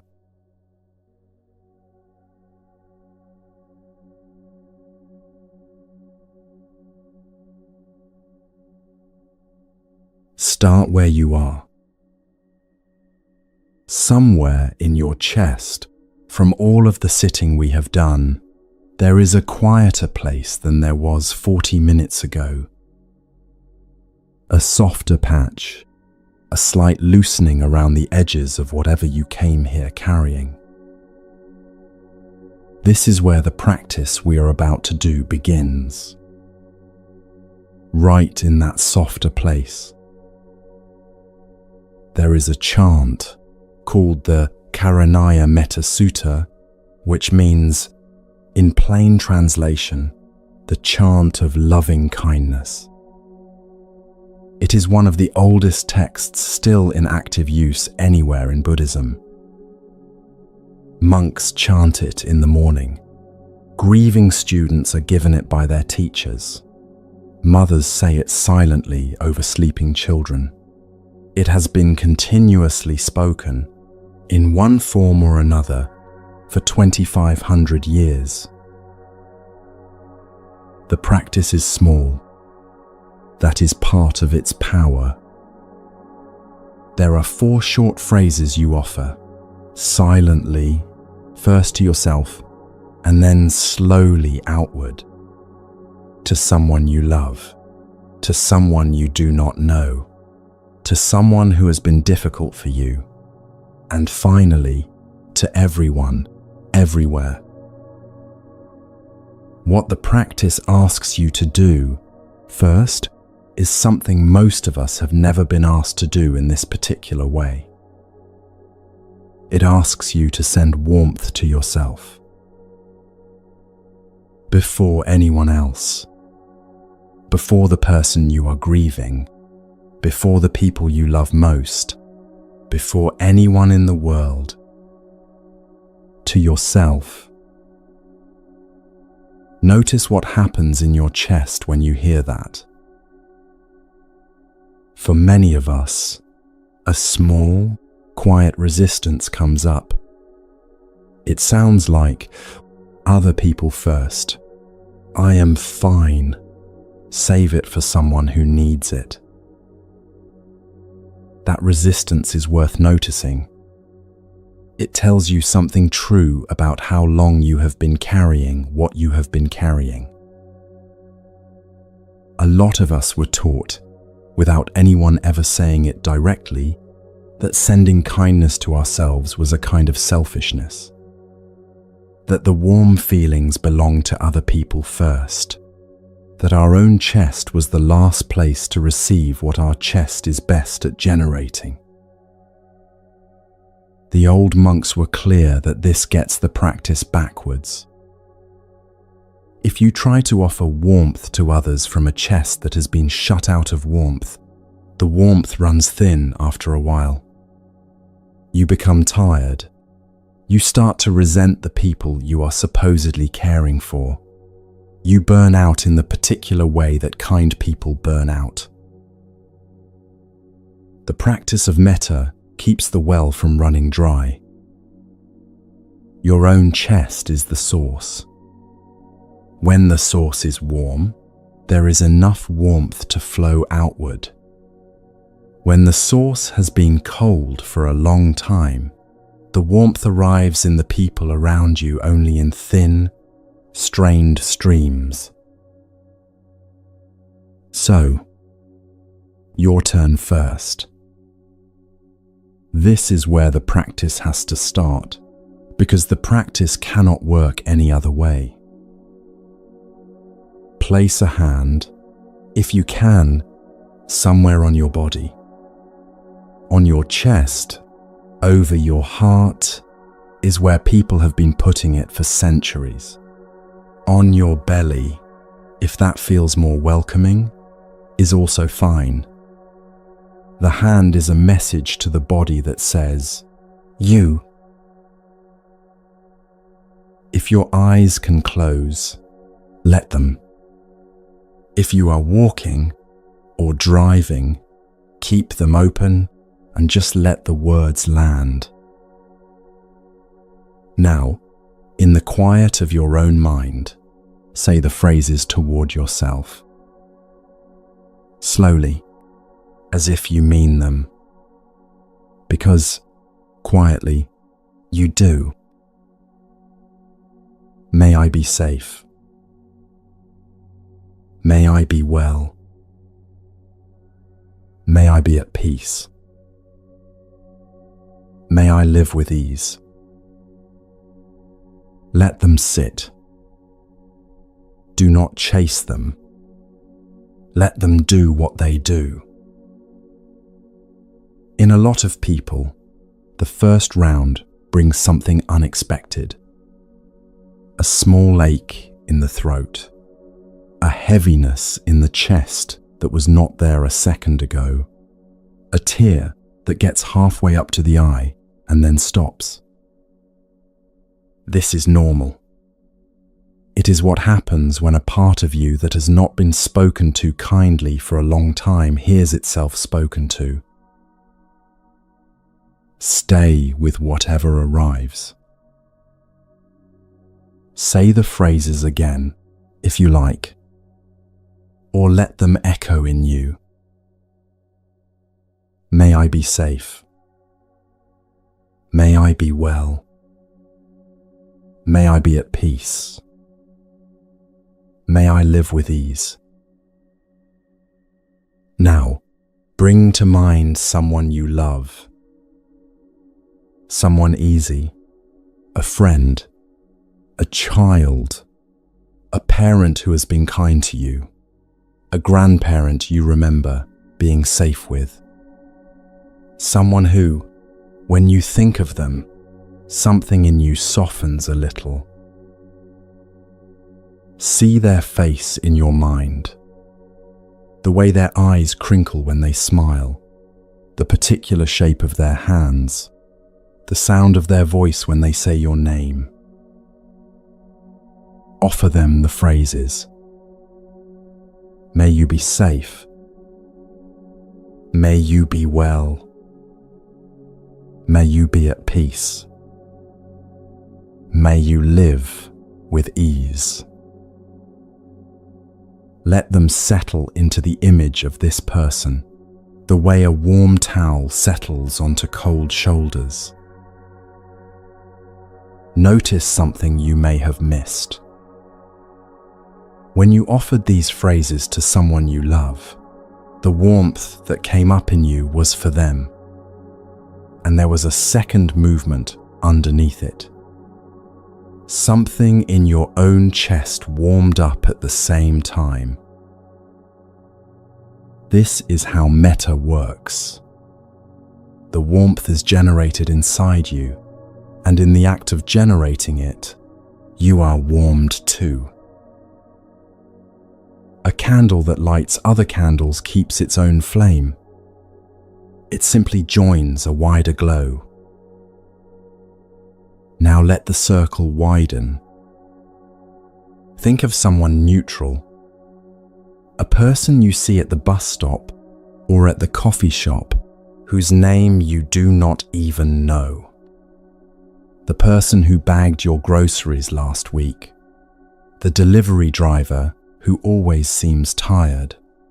A stranger whose life is a whole world to them, a world you know nothing about. Offer them the same phrases.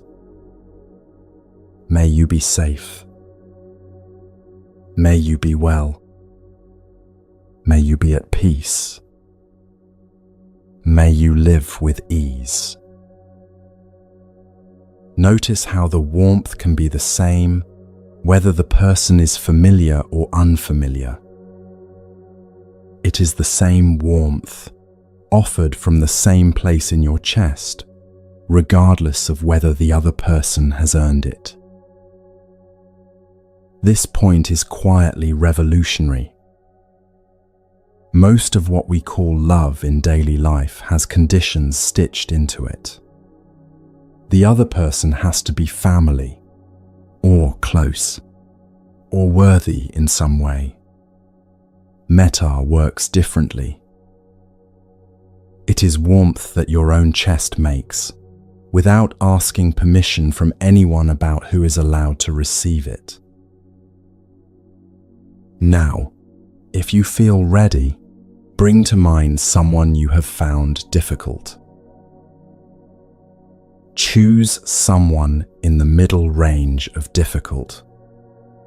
A colleague who has been tricky, a family member who grates on you, someone you have been holding a small grudge against, the kind you carry without quite admitting. Save the hardest person in your life for another day. This is the harder direction. Feel that.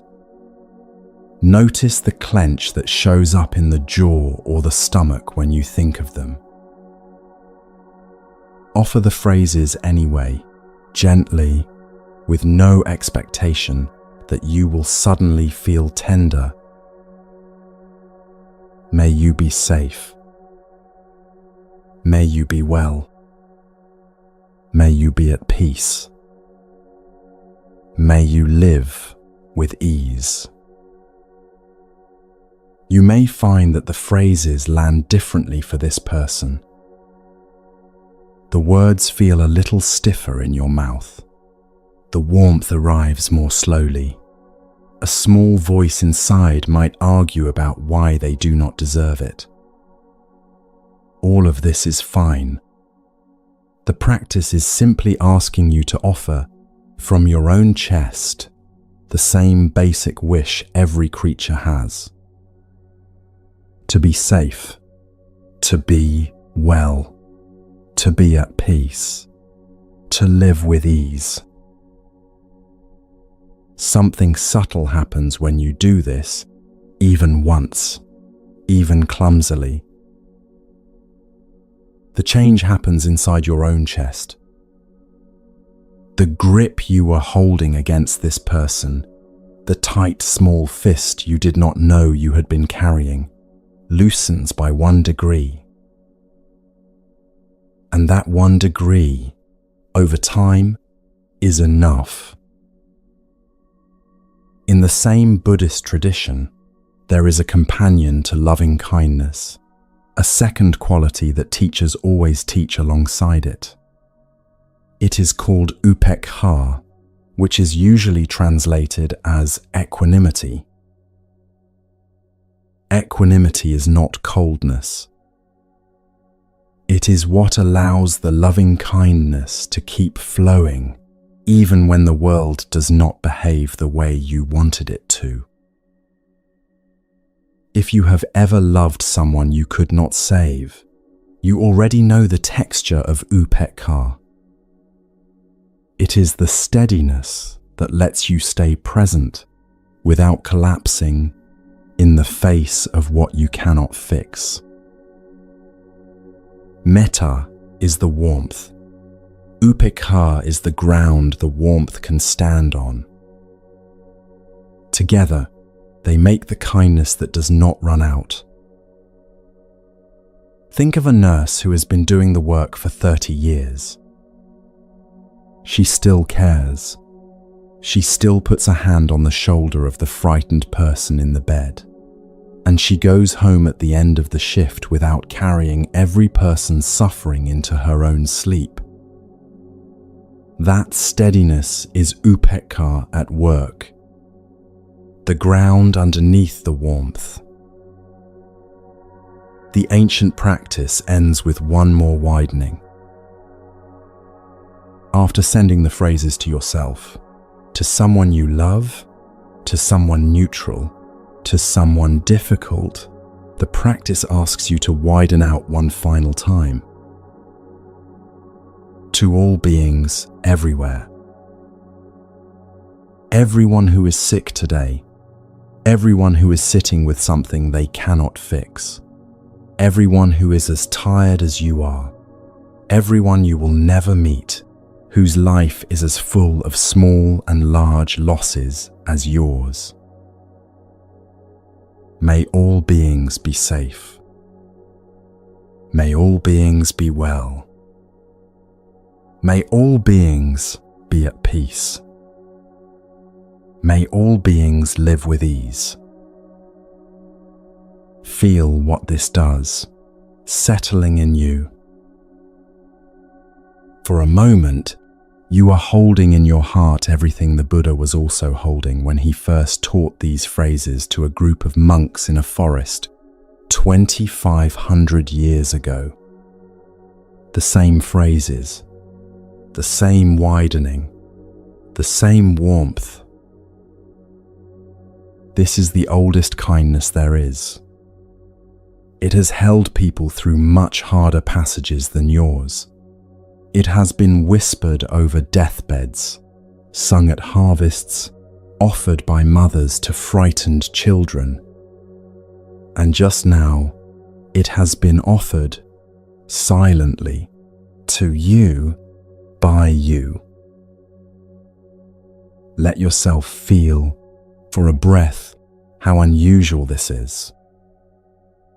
You have just joined a line of people going back 25 centuries, who, in a quiet moment, chose to send warmth outward into a world that does not always return it. Among them were people sitting with unbearable grief, people in war, people whose children had died, people whose lives had fallen apart in ways you might not survive. And each of them, in their own dark passage, found that the phrases held them up. Something in the chest is steadied by saying the phrases, even when everything around the chest is still shaking. Take a breath. Feel your hand, wherever you placed it, on your body. Feel its weight. Feel its warmth. Feel the small, steady pressure of one living creature tending to another living creature, both of whom are you.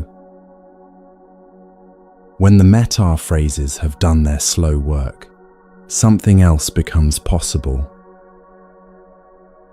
The things you have been carrying begin to loosen their exclusive grip on your attention. You notice, almost with surprise, that there is still a world around you. A life that has not stopped while you were grieving. A day that is going to keep happening.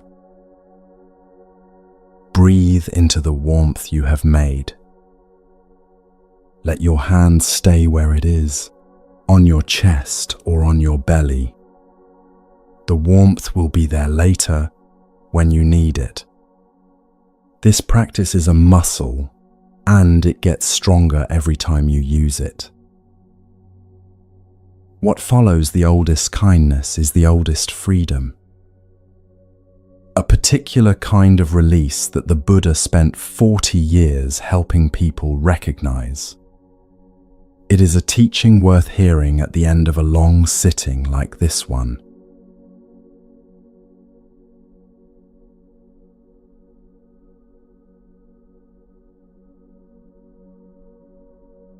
Notice the one who is tired.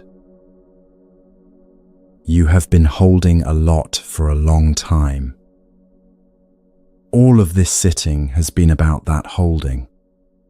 The plan that was not a plan, the water that would not stop moving, the fist around the rice, the second arrow flying into old wounds, the loop the worry keeps running, the chest that opens when warmth is finally offered. And through every one of those sections, there has been someone doing the holding. You, or what you usually call you. Feel the weight of that one for a moment. The particular you who started listening to this. The one with the specific exhaustion, the specific shape of grief, the specific project of keeping your life together in the way you have been trying to keep it together. That one has been working very hard.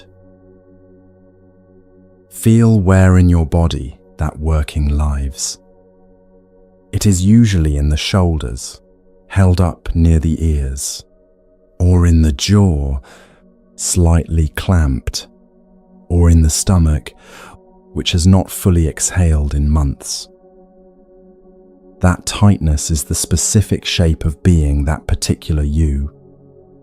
The muscular signature of the one who has been holding everything together. There is something the Buddha said in one of his earliest recorded teachings that turns the attention of the listener toward that very you.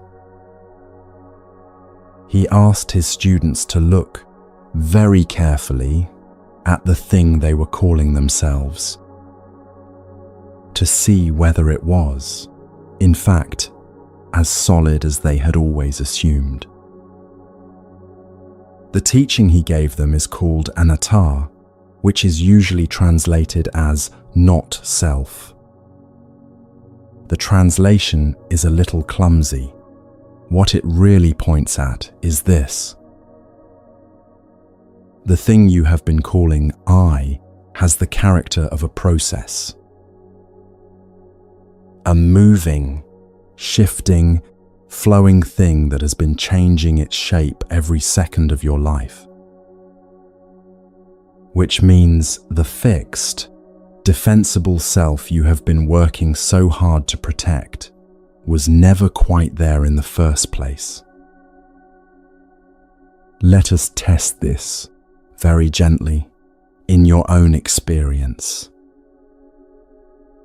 Think back to the you who existed on the morning of your 5th birthday.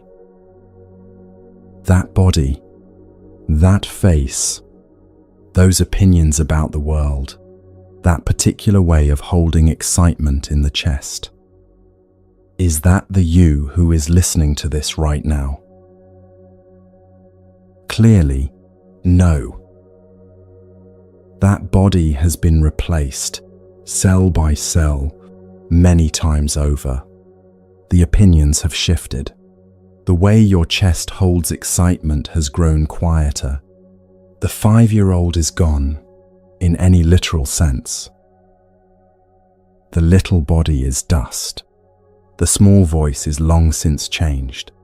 Not a single cell of that child still exists inside you. And yet you would still say, when asked, that it was you on that birthday morning.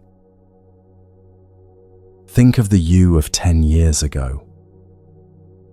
The relationships you were in, the job you thought mattered, the version of your future you were planning toward, the thoughts you thought every night as you fell asleep. Different hopes, different fears, a different shape of you altogether.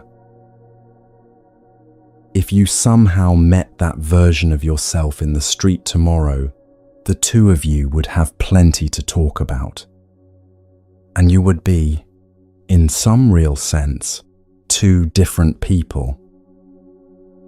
You have thought thoughts they would not recognize. They believed things you no longer believe.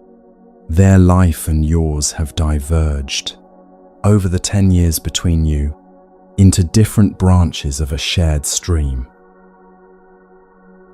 Try it with the you of 5 years ago, the you of 6 months ago, the you of last week. At every scale, small and large, the you are referring to has already moved on.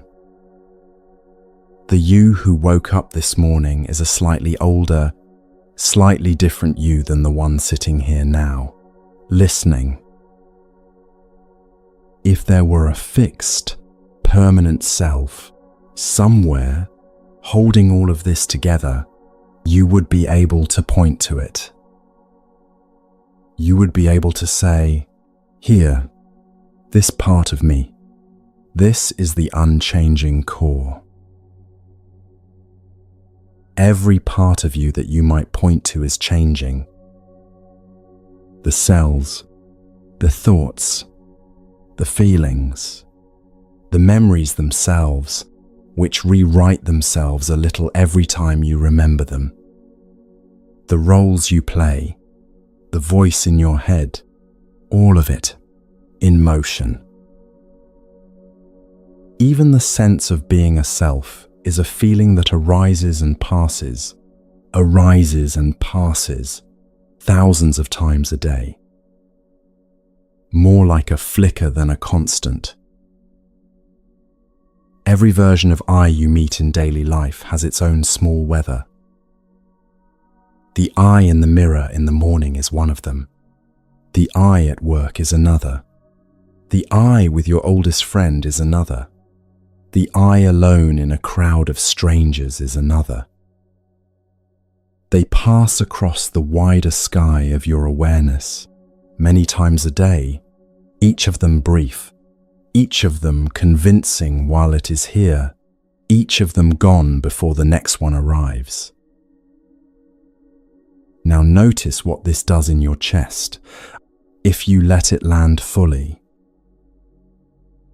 The specific version of you who has been exhausted from all this holding, the one who has been trying so hard to keep everything together, the one who has been carrying the plans and the hopes and the grief, the one who has been defending a particular idea of how your life was supposed to look. That one was never, in the deepest sense, as solid as it felt.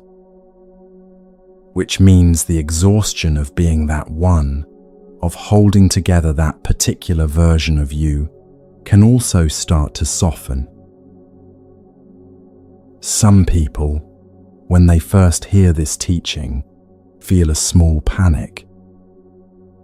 If the self is not fixed, they ask, does that mean there is no me? Does that mean nothing matters? This is a fair worry. The Buddha was careful about it. He was not saying there is no you. He was not saying you do not exist. He was saying that the you who exists is a living, moving, flowing thing, more like a river than a rock. Rivers do not need defending. They flow, and they are, absolutely, themselves, as rivers. You have always been, in this sense, a river. All of the love, all of the work, all of the care you have put into your life is still real, still carries, still matters. None of that required a fixed self to be real. All of it was being done by a moving, living you the whole time. This, by the way, is the deepest kind of letting go the Buddha taught. Deeper than letting go of things. Deeper than letting go of people or plans or jobs. A release from the whole project of being a specific, fixed, defensible self who has to win, survive, and be vindicated. When you stop defending that self, a lot of the exhaustion that was never really yours to carry starts to drop away. The grief you have been carrying is still there. The loss is still a loss. The facts of your life are still the facts. And the particular tightness of the self, the jawed, clenched, held together version of you that has been trying to outwork reality can finally unclench. You may have tasted this already, without knowing what to call it. The moment of losing yourself in music, where for 30 seconds there was no you listening, only listening happening. The moment of deep focus on something you loved doing, where time disappeared and so, for a while, did the commentator in your head. The moment, walking somewhere familiar at dusk, when the difference between you and the evening softened for a few breaths. These are ordinary glimpses of what the Buddha pointed at. The self you usually feel is a construction, and it loosens on its own, in small moments, throughout any life. What the teaching adds is the recognition of what is happening in those moments, and the invitation to let those moments be more frequent and a little less accidental. You do not have to become a monk to find them. They are already woven into your ordinary hours, a few of them every day, mostly unnoticed. The walk home when the grief of the morning has moved somewhere else. The laugh with a colleague where, for 3 seconds, nothing you usually worry about exists.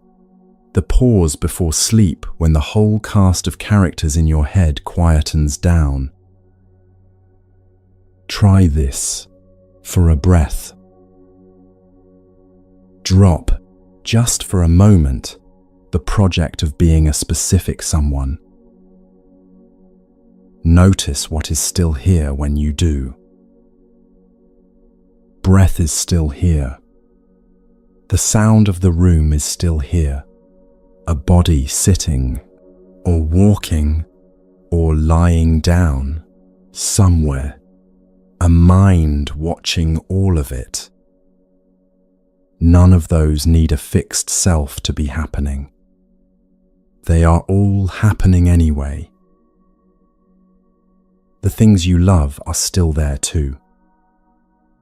The people whose names make your chest warm, the work that feels meaningful, the small rituals of your life, the coffee in the morning, the walk after dinner, the favorite chair by the window. All of those continue, regardless of whether there is a fixed self holding them.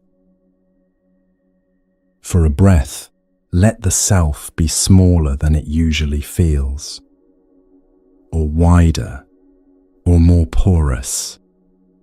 Let it be part of the larger thing that is happening around you, instead of a hard, separate object in the middle of your chest.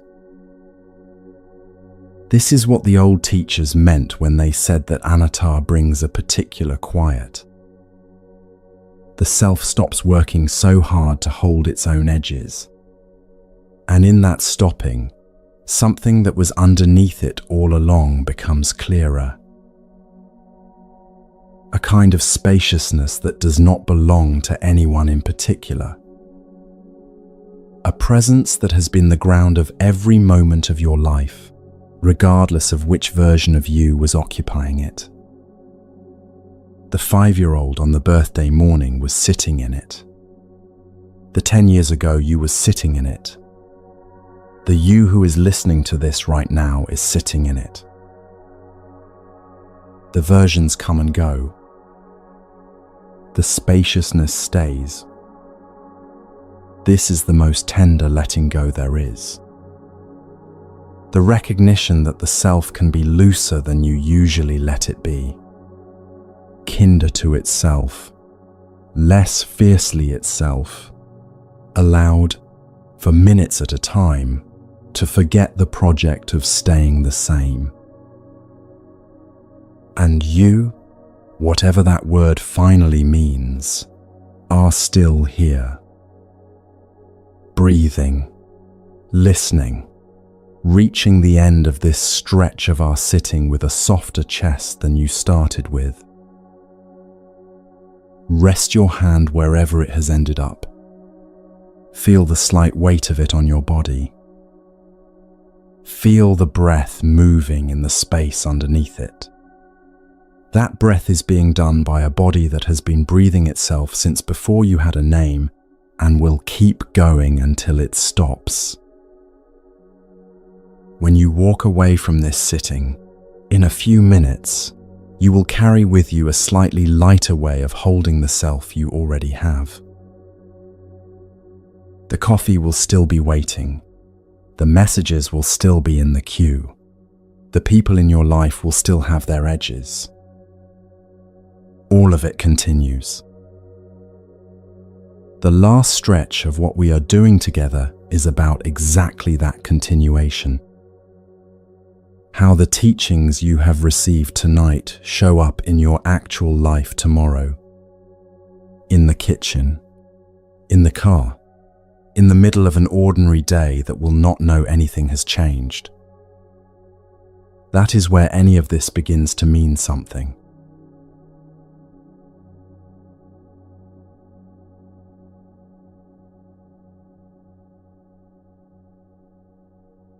Most of what you will do with these teachings happens somewhere else. Away from the cushion, away from a quiet room, away from any 30 minutes you might spend listening to a teacher. In the ordinary minutes of your actual week, where nothing dramatic is happening, and the practice has to be small enough to fit into the spaces between other things. The formal practice is the small part. The cushion, the breath at the start of the day, the 30 minutes with a teacher, the hour-long sitting. All of that, taken together, is maybe 5% of the practice. The 95% is between one moment of remembering and the next moment of remembering, between one breath in the morning and the breath you take while you are driving home at the end of the day. The bulk of your actual life. That is where the teachings come to life, or quietly go back to sleep on the shelf. Let us look at how they come to life. Tomorrow morning, you will wake up, and for about 90 seconds before anything else happens, your mind will be quiet. Then the first thought will arrive. Usually it is not the gentle kind. The list of things to do, the problem that is still unsolved from last night, the conversation that needs to be had, the person you will have to see. This is the first place the practice happens. You notice the first thought arriving. You notice, underneath it, the little clench in the stomach, the one that is saying, "Here we go again." You do not need anything complicated here. Name it, silently, in whatever words feel right. Here is the first clench of the day. That small act of naming, which takes about one breath, is what the rest of the day will be made of. Getting out of bed, you notice your shoulders are already up near your ears, bracing for something. Let them drop by 1 degree. Just one. Just enough to remind the body that the day has not actually started yet, and whatever you are bracing for may or may not come. In the shower, your mind will be planning the day, rehearsing the meeting, writing the email ahead of time, running scenarios. For 15 seconds, let the planning stop. Feel the water on your shoulders. That is all. This is the Anika practice. The water is moving. Let your body feel it. At breakfast, between bites, put the phone down for a minute. Taste what you are eating. This is the Anatta practice, quietly, in its most ordinary form. For 1 minute, there is no one trying to hold anything together. There is only eating. Then the day starts. A message arrives from someone who makes your shoulders rise. Between the arrival and your response, there is a half-second window. In that window, you can feel the second arrow starting to draw back, the story beginning to write itself, the familiar narrative about this person, about you, about what this message means. Your only job is to see it for 1 breath. That seeing, even once, is half the practice right there. The other half is what you do next, which can be anything, because once you have seen the arrow, you are no longer entirely at the mercy of it. Mid-morning, you notice your hand is a tight fist around something. A situation at work, a sentence in an email, a thought about your future, a particular fear. Let the fingers soften by 1 degree. Just one. Just a slight giving way at the base of the thumb. That is the Anika practice. That is the monkey trap practice.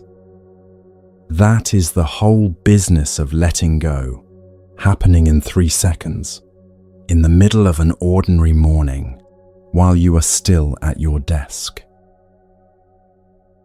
And nobody around you will notice it happen. The conversation continues. The day continues. The small muscle in your chest that had been holding has just relaxed.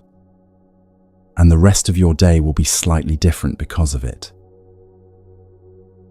You will not remember to do this most of the time. That is fine.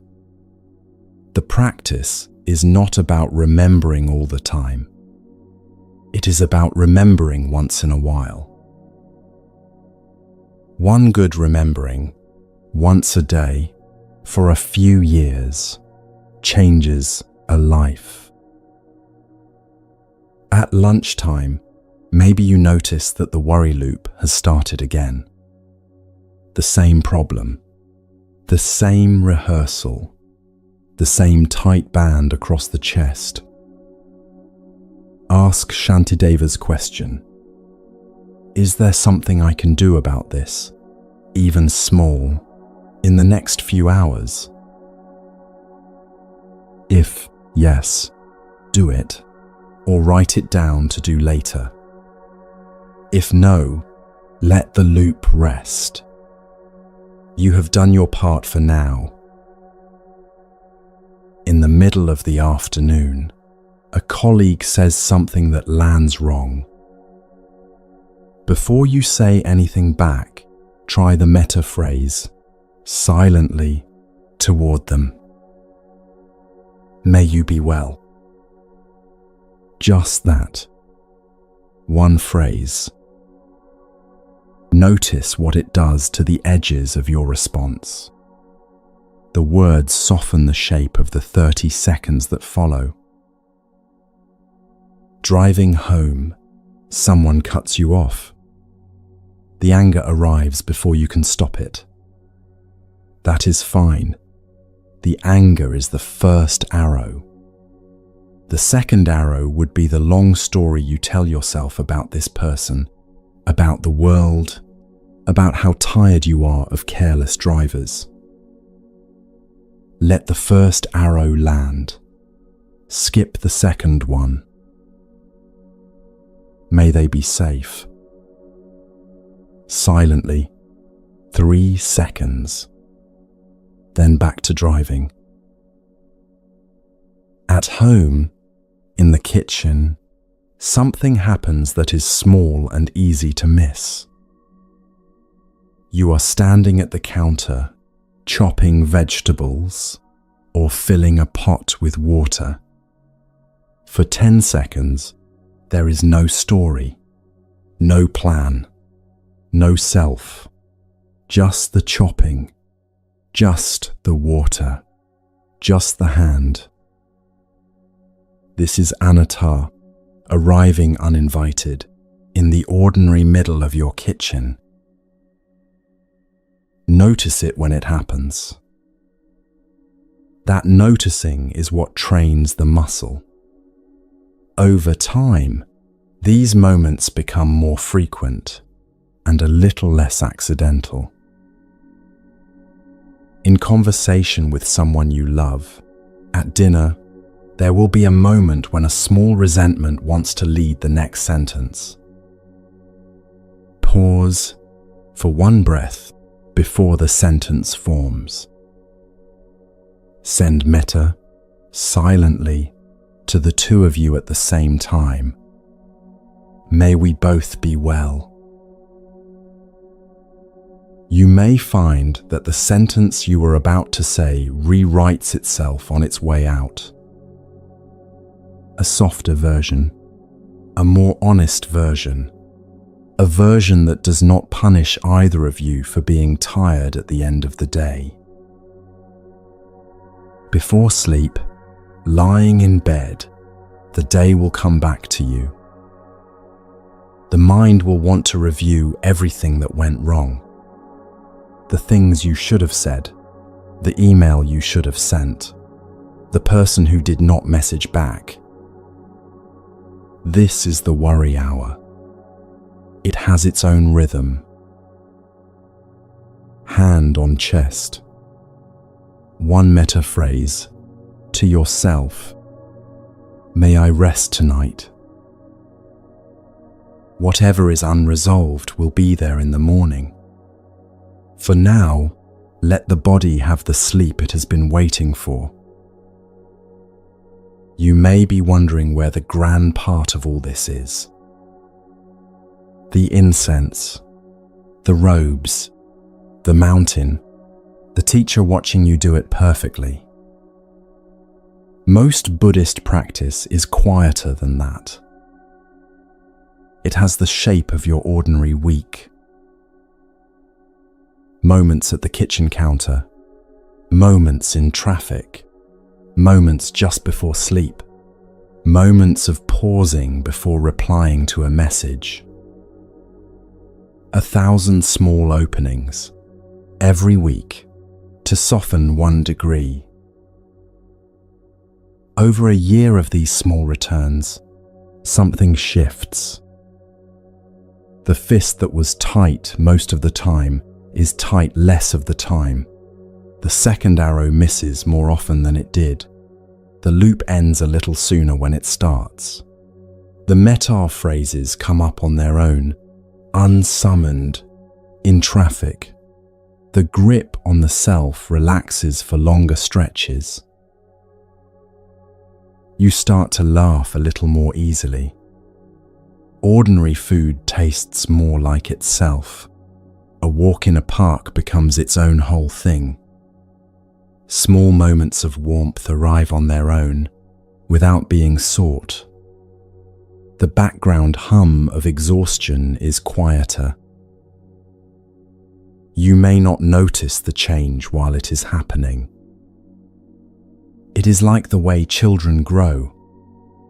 You see them every day, and they seem the same, until one afternoon their feet are suddenly half an inch higher off the ground when you hug them, and a whole year has passed while nobody was watching.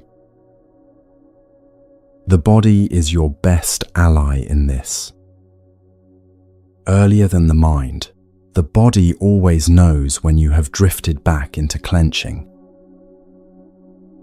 Tight jaw, raised shoulders, held breath, tight stomach, the particular little frown between the eyebrows. Each of those is a small bell, a reminder from your body that, in this moment, the practice is available. Over time, you learn to hear the bells faster. The shoulders rise, and you exhale before you finish drafting the angry email. The jaw tightens, and you let go of the grudge you were rehearsing. The stomach clenches, and you say one metta phrase to whoever is in front of you. The body becomes the teacher.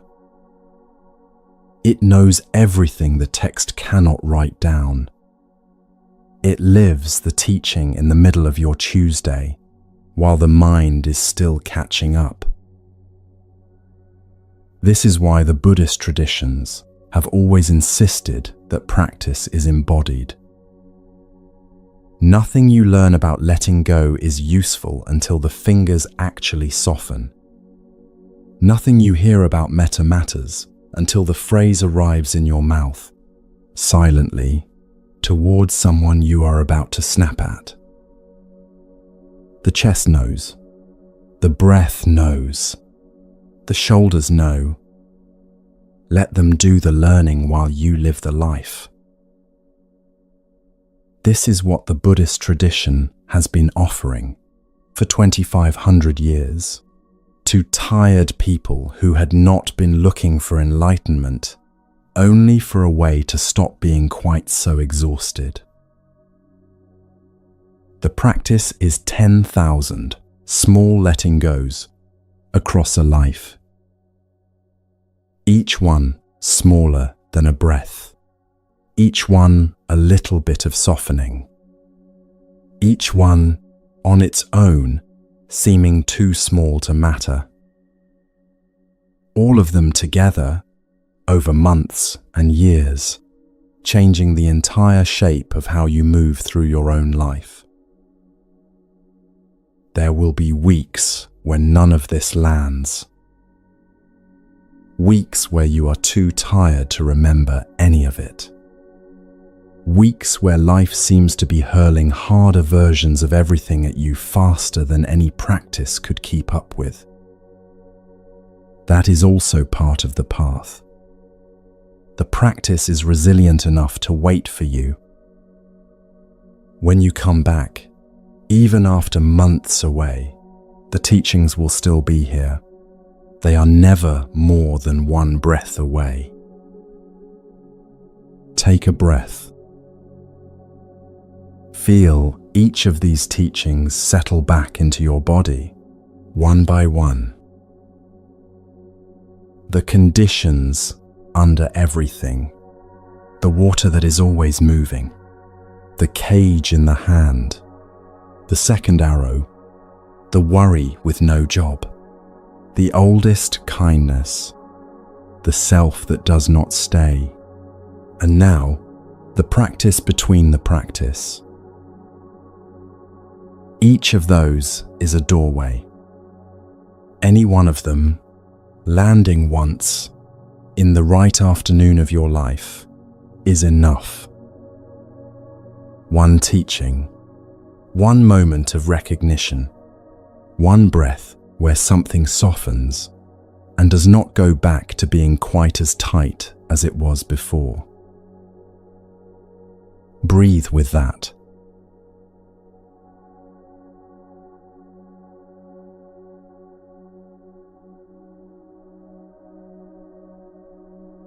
The teaching is already in you. What you heard has settled into the body that heard it. The Pali words, the details of who said what, can fade. The felt memory in the body stays. Take a slow breath in. Let it out. Notice how your shoulders are sitting right now, a little lower than they usually sit. Your jaw a little softer, the breath finding its way a little further into the ribs. Something in you has received what these teachings offer. The work from here is gentle. The practice between the practice, the 1,000 small softenings, the hand that opens by 1 degree in traffic, the phrase that lands in your mouth before you say a sharper thing. All of that begins in the next ordinary hour of your life. You carry the teachings with you in the particular way your shoulders now know how to drop. In the small muscle at the base of the thumb that has learned what softening feels like. In the breath that has already remembered how to go deeper. The teaching walks with you from here.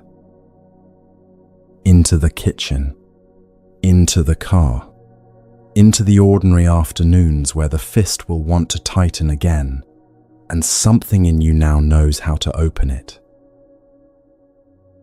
May you be safe. May you be well. May you be at peace. May you live with ease. Whatever brought you to this place is welcome here. And may whatever you take with you be a little lighter than what you came in carrying. May it be so.